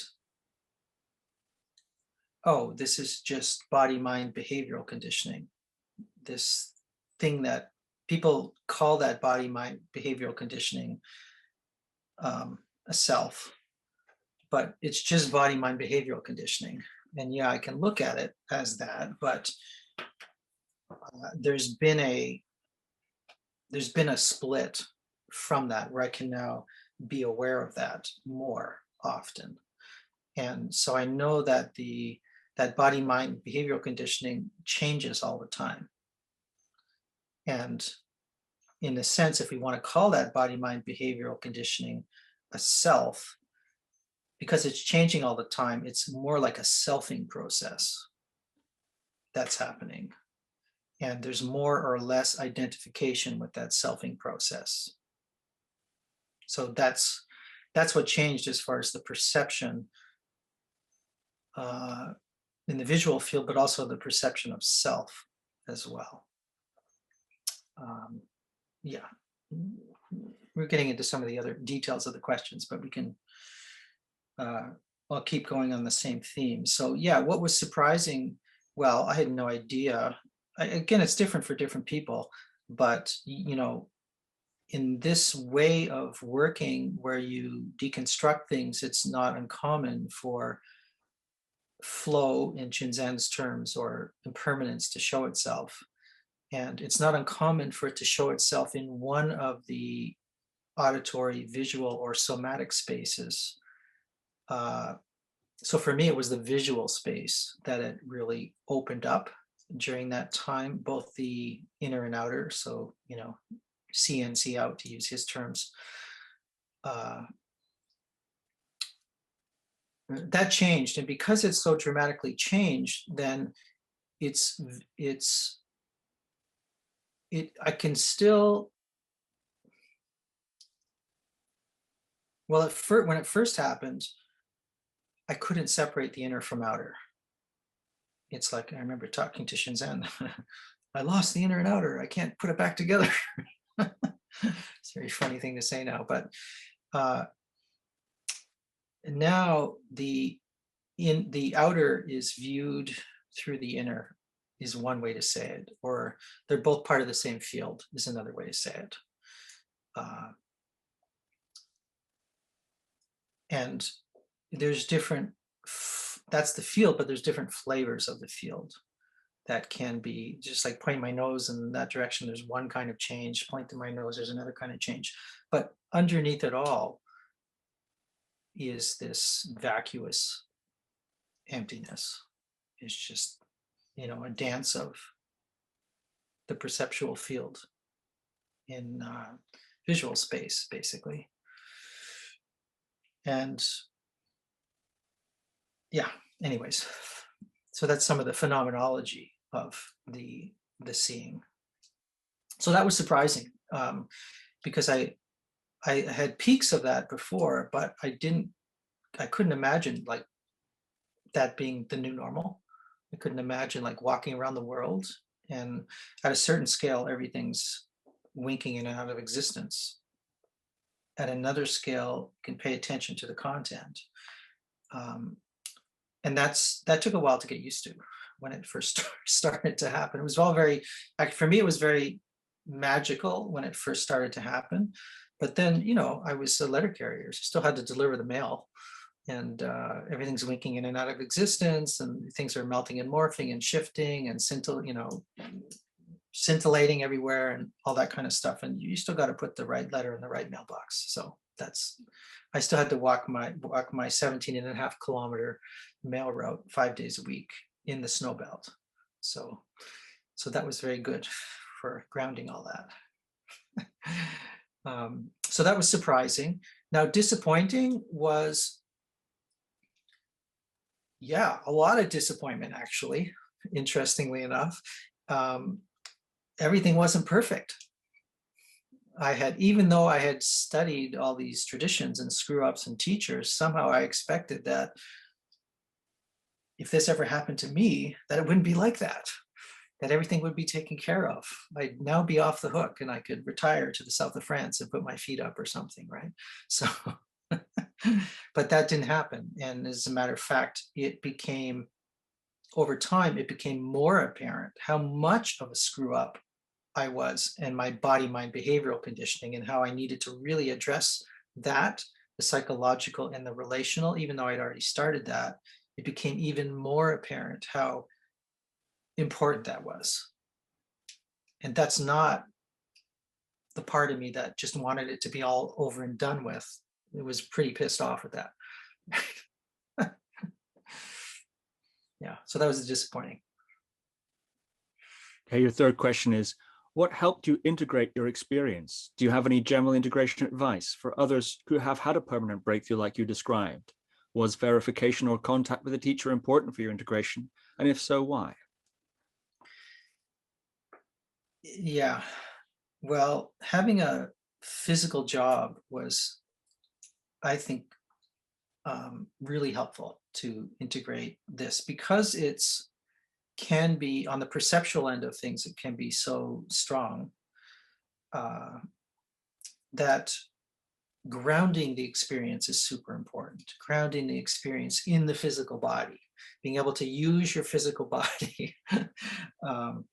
So, for some people that means getting your hands in the dirt in the garden, or it means lifting weights and working out, or because I walked 17 and a half kilometers in the snow delivering mail, I had no choice. if I was going to do that, so if I was going to still function, which I did, um, that was wonderful to integrate it. I also am married and I have 3 kids at that time, 3 young kids. So I had to take care of the kids. I had responsibilities, you know. I mean, I remember coming back from that particular retreat, and my wife greeted me at the door and she said, "Oh, no, hey, how was it? How was your retreat?" And I said to her, I'm a different person. She's like, "Cool. The garbage is piling up. Can you take it out?" So I had that kind of a relationship where whatever was going on, my wife was like, "Whatever, you still got your responsibilities, I'm going to hold you accountable," which I was grateful for. So having somebody, having accountability and embodying the experience as quick as possible, I think those are my general recommendations for people. So I have kind of recommendations before a person goes for this and then after, during the integration. The before is kind of what I learned through the whole process, which is, hey, it's going to change certain things and not other things. So don't expect it to change everything and for everything to be perfect. You're still going to have to do your psychological relational work. So that's my before. And then the after is, yeah, you're still going to have to take care of the psychological relational, grounded in the body, be accountable to your responsibilities, make sure you're carrying them out. If you can't do any of that, get help. And if you can talk to somebody who's been through this kind of thing, for some people, that's really helpful as well. So it was really helpful for me to talk to Shinzen about this kind of thing. Okay, number 4. What percentage of suffering would you guess has been permanently reduced as a result of your stream entry, awakening, or enlightenment? Or include the term you prefer, realization. Maybe we can sidestep me having to read that list. What term should I use, do you think? Should we say stream entry? Yeah, it depends what we're talking about. So there's the way that I've worded these is the kind of initial awakening experience. There's still more development. So that initial thing that happens. So I can talk about it. I'll get into it. Now I can talk about the initial, but the later questions we'll talk about, well, actually what's happening for you now, which is further down the road, maybe a different stage. Have there been other significant experiences like that sudden experience you just described? Not to that extent, no. Not as dramatic, and nothing really, yeah, I would say nothing really dramatic like that. I kind of like, it's almost like I purged it from my system or something, or it's not like that. It's not like that anymore, for sure. Yeah, so that original thing, this is one of the things I always ask people when they come to me. So people come to me and they want to know if, they've had a stream entry experience. And so I have certain criteria that I ask people around that. And people, I don't know why teachers don't just openly talk about this. So this is why these questions are here. So here's some of the criteria. So I ask them, okay, what's your sense of self? That's the first question I ask them. Depending on how they answer that, then I'll, get more information. I'll say, has anything changed in your perceptual field, which may or may not relate to that first question.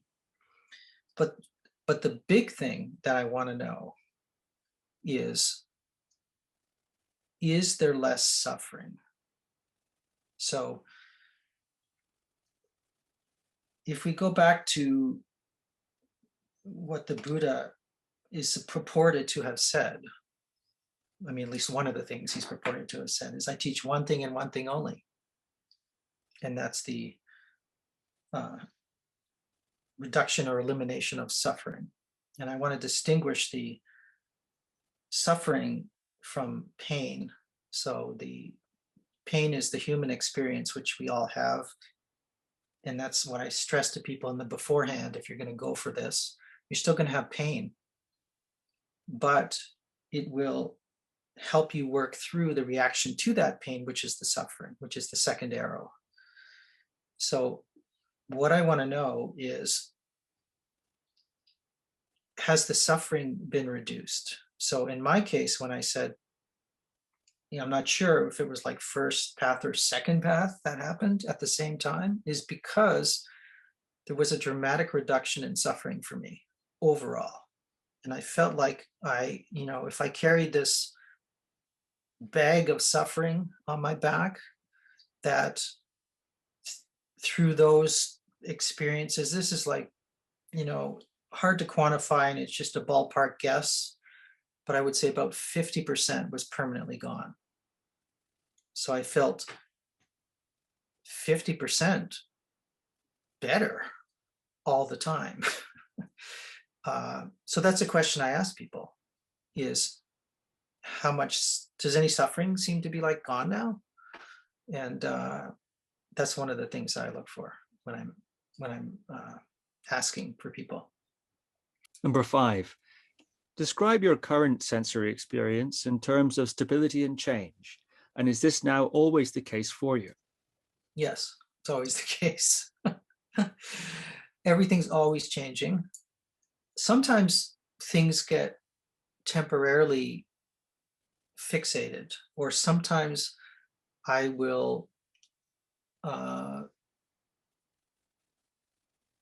temporarily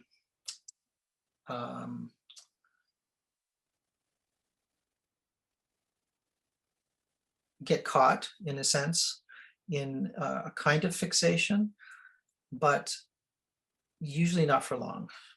And so and this is one of the reasons I postulate why the suffering gets reduced, at least in my case, talking about my case, because not only is everything changing, everything isn't hanging out for as long. So in other words, before there was something experienced that was either a version of craving or aversion, there was some pain, let's say, and that pain was natural, but the relationship to the pain was really unskillful, and so there was a lot of reactivity and a lot of suffering.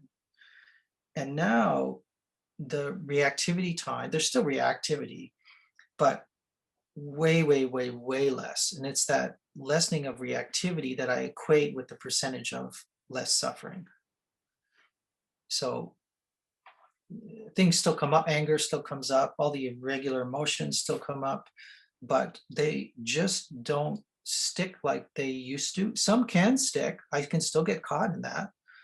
I can still get caught in a mood, but compared to what it was before, far, far, far less. So mostly things come up and they go pretty quickly. That's that change aspect. And they also, whatever does come up, it always feels, sometimes it does feel more solid, but most of the time it feels spacious and empty. So if it's spacious and empty and constantly changing and not sticking, there's going to be a whole lot less suffering.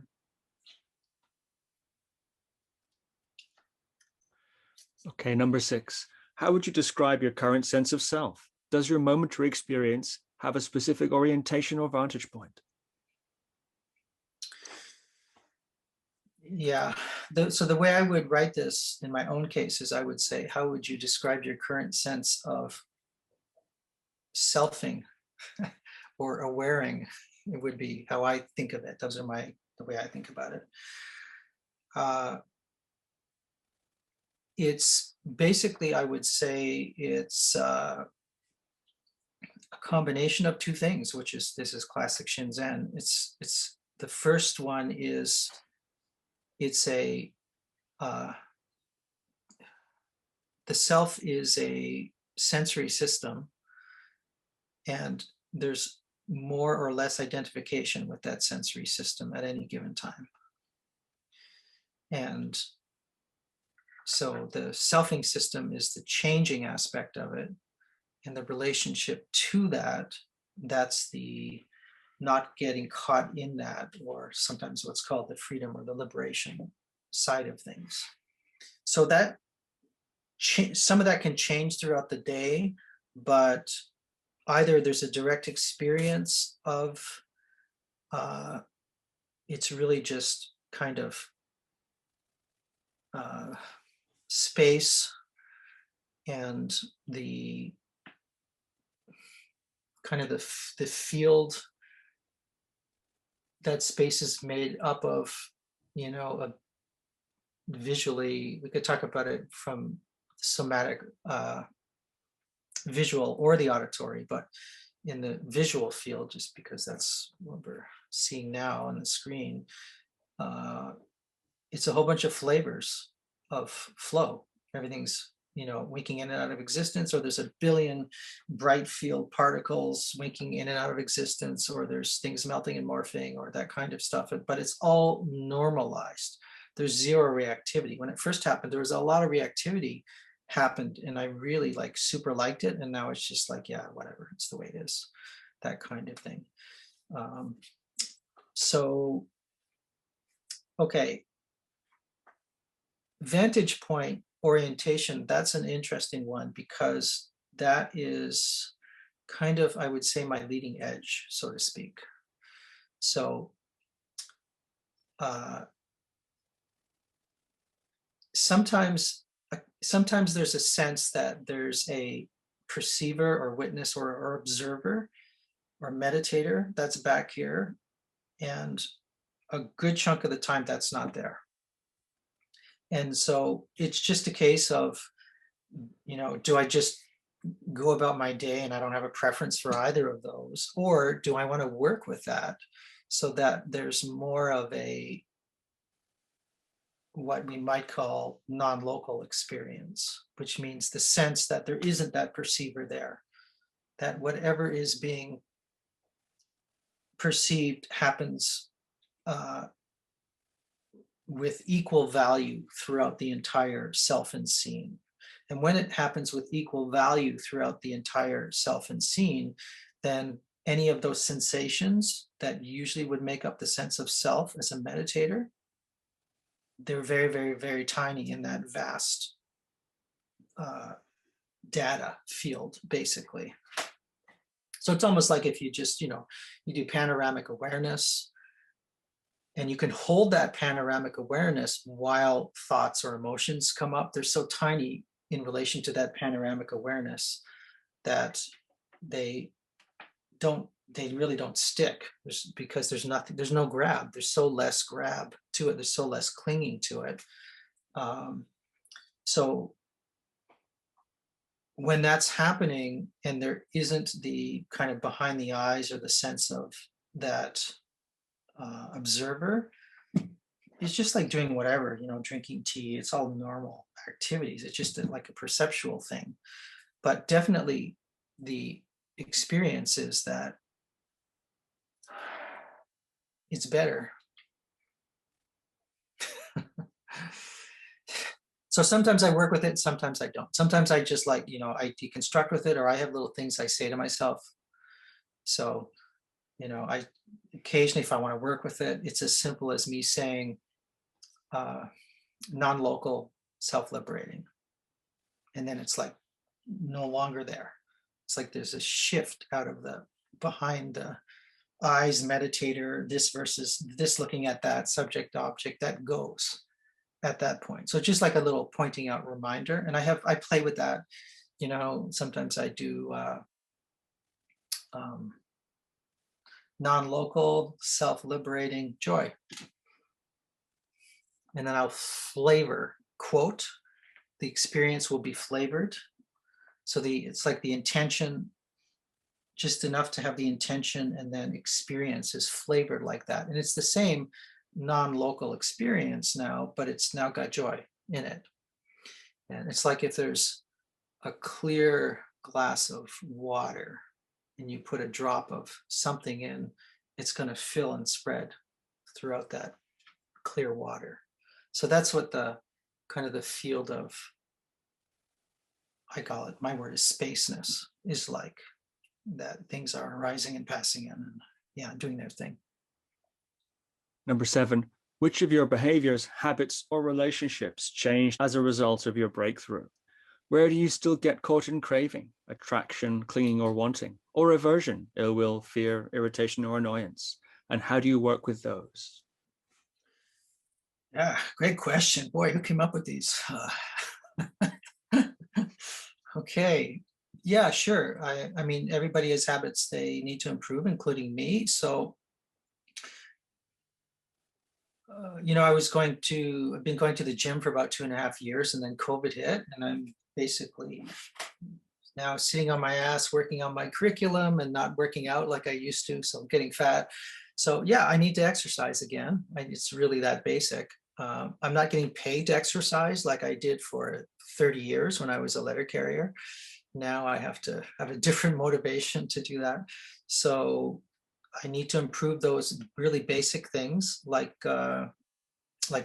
regular physical exercise, cardio, strength, all that kind of stuff. Do a little bit of that. I have my art studio, and I will go in there and I will dance. I like to dance, and then after I dance, and then sometimes I do a sit after I dance, and sometimes I don't do a sit. But that's fun. I like to make it fun, the exercise here. So yeah, physical. Recently, I've changed my diet again. I was doing like a vegetarian keto diet for a while, and back then I did that to kind of lose my belly fat, to reduce my metabolic risk factors for my age. But the side benefit that I hadn't anticipated was I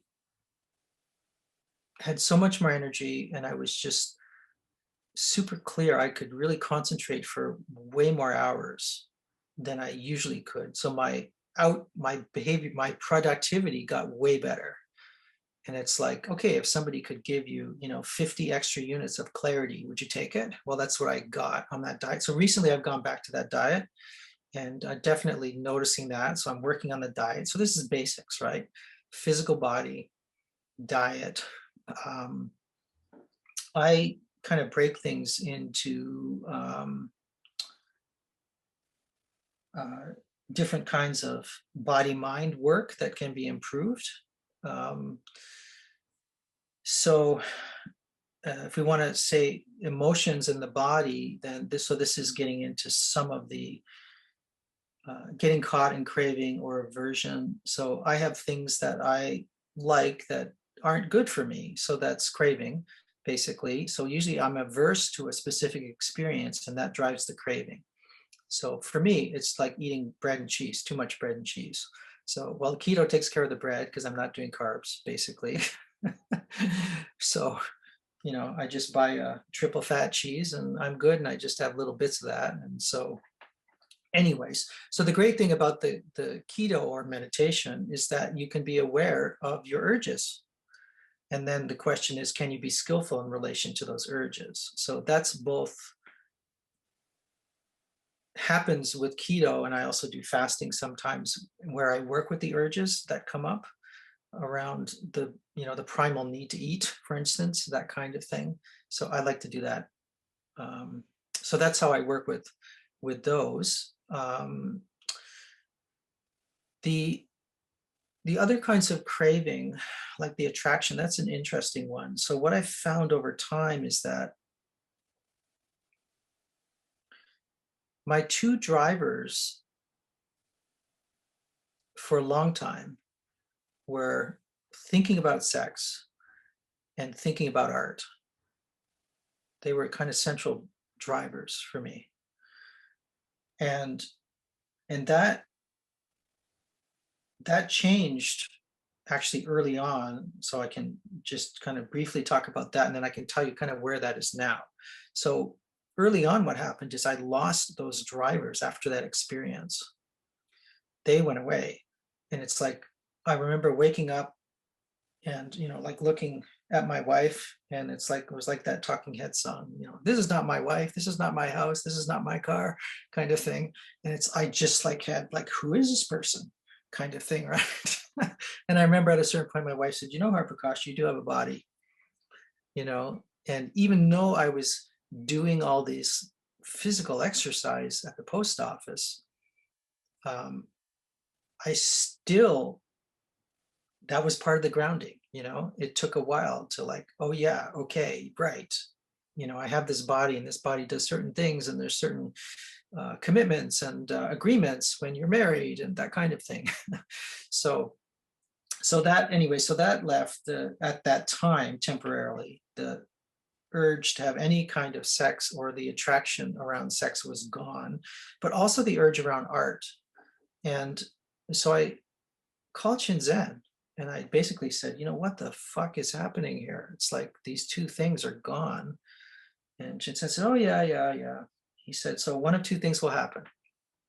He said, either they'll be gone forever and you need to, accept that.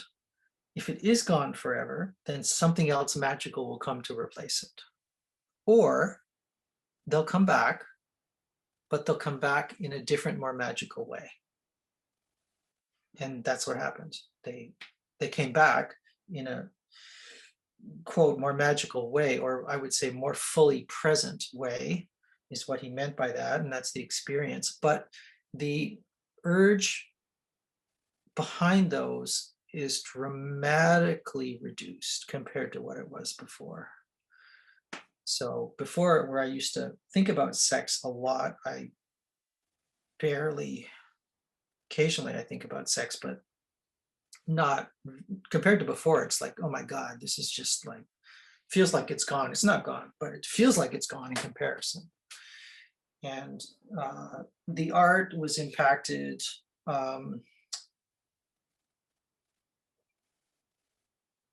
Art has kind of taken second place, I would say, to passing on what I've learned to others, making my curriculum, doing the videos. For years when I did those videos, I just stopped doing art, the expand contract videos. Now the arts, it comes back, it's back actually. I'm still working on art, but not like before. It doesn't have that drivenness, and the art is different as well than it was before. So that's definitely changed. Sometimes what I do, I have a whole actually spreadsheet that I use with habits and behaviors, where I attempt to track it from the earliest, from where it comes out, and then how it fabricates. I have a kind of a chart, and then I have a spreadsheet. I have a diagram I could show you.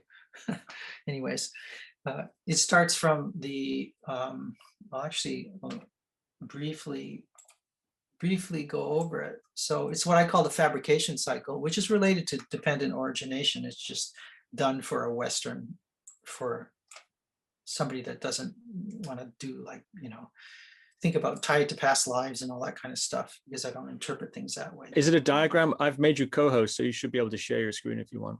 Well, yeah, sure, I could share it. This is what I call the fabrication cycle. It's pretty simple. This is like how I first introduce it in my curriculum, and then I get into much more detail in the early stages, and then some of the later stages I unpack more. But this is the basic intro. Something happens outside, an external event, a person says something to you, or that doesn't happen, just something arises internally. That is going to, either by the arising itself internally or the external stimuli, it's going to create either a see or a hear or a feel, or a see, hear, feel in, or feel out. It's going to create one of those to start with at an early processing. But very quickly, that's going to spread out, is usually what happens, although it doesn't have to. It spreads out into see, hear, feel combinations. And if that's experienced with enough mindful awareness or concentration, clarity, and equanimity, then you could process that on the spot. Now, you could also process it earlier with concentration, clarity, and equanimity. So I don't want to give number 4 here on the clock, that it only happens here. It happens anywhere during the fabrication cycle. I've just put it here because this is a common place where people can, it's located where it's most useful for people when they start to work this way, to unpack things. Now, if it's experienced with the flip side of concentration, clarity, and equanimity, so the mula klesha, traditionally it's sometimes called, the root repression, drivenness, and distortion, we could say, are craving, aversion, unconsciousness, then that's going to lead, if it's the mula klesha, into the maladaptive, basically negative moods, negative attitudes, either negative thinking or thinking that's just kind of like monkey mind, spinning out negative emotions, for instance. However, equally, if you experience it with enough concentration, clarity, and equanimity, it could be an adaptive fabrication. So this isn't all about the negative. It's just the valence on it and our relationship to it.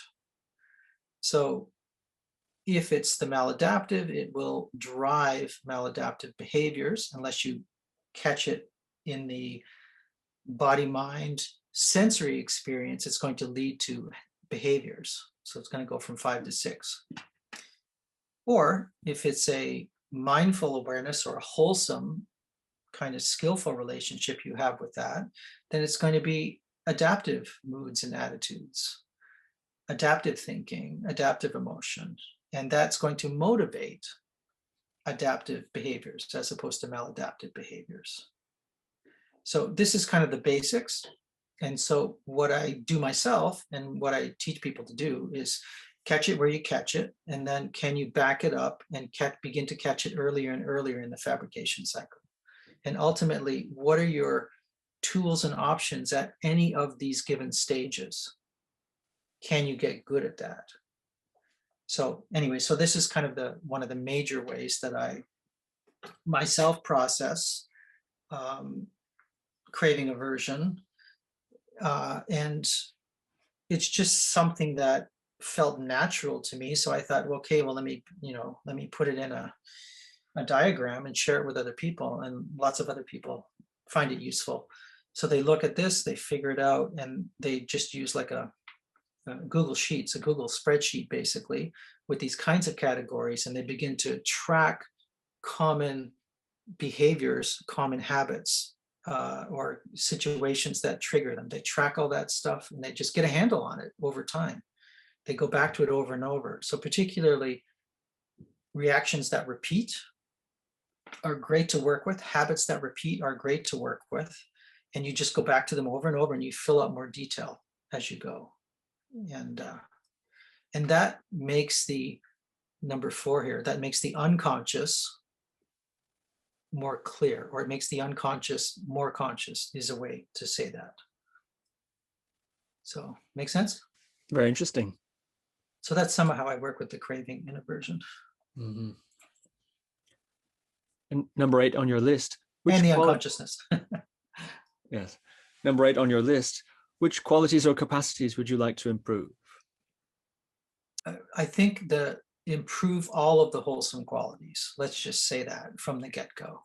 And the thing I need to remind myself of is, and this again is part of the leading edge of my practice as well, is that, yeah, emptiness can be flavored with anything. So what am I flavoring it with? Either the flavoring is unintentional or it's intentional. If it's unintentional, but it's good, and I recognize that, great, go with it. If it's unintentional and it's not so good, then can I just drop it? Can I catch it earlier in the fabrication cycle?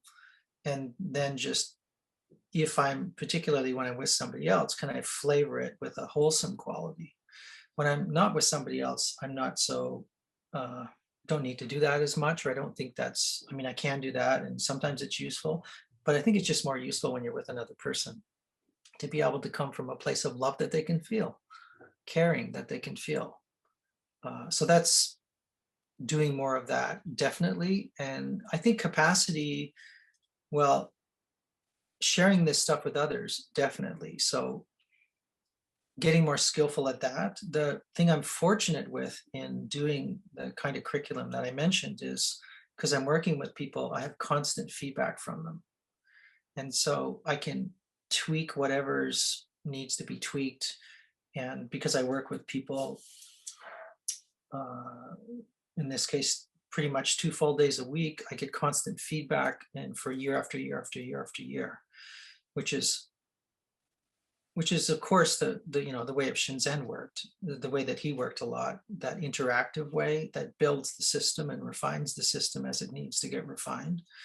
So I want to continue with that, and then to just have better relationships all around, and so one of the things I've been doing is looking at my tendencies, my attachment strategy tendencies, and those other people around me. And so once you do that, it's kind of like just working with different typologies, basically.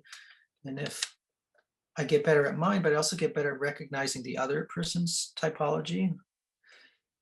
Let's say my wife, for instance, and then it's like, oh, I don't have to take that personally. That's just her typology kind of thing. That's her attachment strategy. So that's as far as the relationships. Do you think the attachment stuff has been helpful?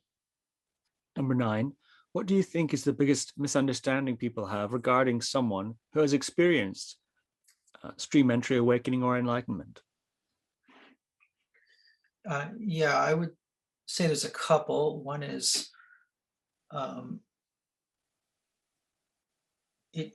it can tend to trigger a person's inferiority complex when they're around somebody, or sometimes attracted to somebody who has, for whatever reason, has some kind of a status or label or attainment attached to them. and that's not true. Really, there's that person isn't better than you. So that's the first point. So let's hopefully not have that. But the other thing is that person, because they have some depth of liberation, that person is balanced, that person is mature in all areas. That's huge. That's a huge thing.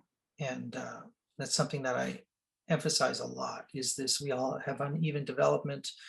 We're all immature in certain areas. And I haven't met anybody who hasn't been like that so far. So.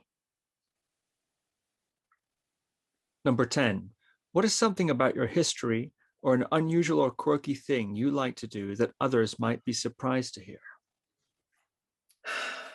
I'm laughing because, of course, these were questions to ask other people. And it's like, yeah, what's good for the goose is good for the gander. So here we go. Okay. Boy, I could come up with a lot of quirky things. I'm pretty quirky. Although I'm married, I live most of the time I'm by myself. Let's put it that way.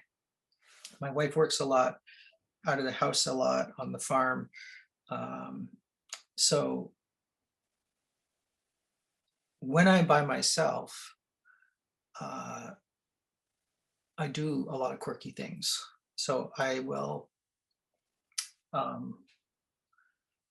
sometimes I'll walk around in a funny way, like I'll just let go of any kind of way that the body usually holds itself, or the way that the seeing usually sees, or I'll just spontaneously make weird noises or funny noises, or I'll dance and move in kind of really freeform, odd ways that other people might think are odd. So that's that's some of this stuff. And then probably what I think people who are watching your channel don't know about me is kind of the art side of things that I do. And I have two parts to me. I have like a very conservative side. I photographed the same black walnut tree for like 6 years, for instance. Most days I photograph that tree. So that's one side, and a lot of people can relate to a tree. But the other side is more provocative. Sometimes I'll do installations that are provocative. I did an installation that included, the topics of kind of like death and evil, and there were swastikas, and there was like a video of my brain, kind of, from a study at Harvard, a meditation study at Harvard that I was a part of way back when. And most people don't know that about me. Usually the people on the art side know the art part of me. The people on the meditation side know the meditation side, and most people don't have a foot in each of those. So Number 11, how are you helping others in the world? How much of that was already happening before stream entry, awakening, or enlightenment? What is the legacy you'd like to leave behind? yeah, even the way that that question is written, I can perfectly well say it like that and answer it like that, and I can say it. I remember once I was doing a mindfulness class early on when I was working with Shinzen. Kind of after this, I had this shift, and I remember looking at everybody and thinking, how can I help this? I was looking at other people, but what I was thinking was, how can I help this larger part of myself realize that it's already liberated? And there was a real palpable sense of that. So I could say, yeah, helping others in the world. We could talk about it in the conventional terms, or we could also talk about it from this other place. It's like, how could I help the part of the larger self?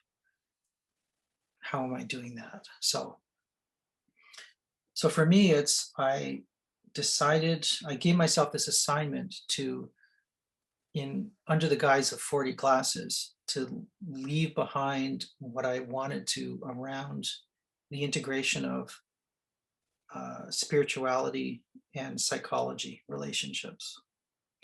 So that's what this mindfulness curriculum is all about. That's my attempt to do that. So, so that's a big one. But the other one is the art. Because I love beauty. It's just, I go back to it over and over again. And so how can I share ways of seeing and being in relationship that either emphasize the beauty in a way that perhaps leads others towards that same experience, or leads others towards what I call aesthetic arrest, which is like a momentary merger with what's being experienced. Or I get people to think about stuff like more the provocative stuff. Think about the mula kleshas and how the craving, aversion, and unconsciousness expresses itself in us and in the larger culture. So that's what usually the provocative work is pointing towards too. So it's for, my spiritual trajectory always seems to be reflected in the art. So I just can't get away from it. It's like I can't really do something that doesn't feel like it's also somehow expressing the work. Yeah, so I'm trying to finish that, before I die, basically. My joke around the curriculum is that I'll finish the curriculum in less time than Shinzen is finishing his 2.0 version. So, which he may never, I don't think he'll finish ever. Number 12, is there anything else you would like to add? Yeah, I guess just part of the legacy thing, another piece is just to be, a good partner to my wife, and a good example. Not to be a goody-goody, but because I still want to share my quirks, I'm fine with that. And I'm still the artist. I give the artist lots of leeway, lots of license, which is great. But I also want to be able to be a good example of living ethically. I mean, we're, live on a farm, we're off the grid, we create our own power, we show people what can be done. Not to say that what we're doing is the answer. I actually don't think it is. I think it's communities who are sharing more. We're kind of like, the pioneer version of one unit doing it. I think there has to be a whole bunch of units that are tied together. That's the way, actually. So I want to be an example to other people the best I can, given all my quirks and given all my, art proclivities. to be provocative. But I also, I want to be good to my kids, have a good relationship with them, which I think I do. And I have a new grandchild, so just enjoy my grandchild, and also just like love everybody. Yeah. Well, Har-Prakash, those are your 12 questions, interview questions to ask others. These questions originally came out of, it was combination of what I mentioned earlier when I said these are some of the questions or versions of this I'd like to hear them being asked, because I don't hear them being asked very often. Yeah. This specifically, it's almost like talk about these different facets, basically. I don't hear that very often. And then it was also, these came from people coming to me and saying, hey, I've had this experience, or whatever, is there any kind of context you can give me, or how can I integrate this, or what do I need to be doing, kind of thing. And so it also came from that place too. Those were the kinds of people that were coming to me. Har-Prakash, thank you for this fascinating conversation. Har-Prakash, thank you very much. You're welcome. Take care. Thank you for listening to another Guru Viking podcast. For more interviews like these, as well as articles, videos, and guided meditations, visit www.guruviking.com.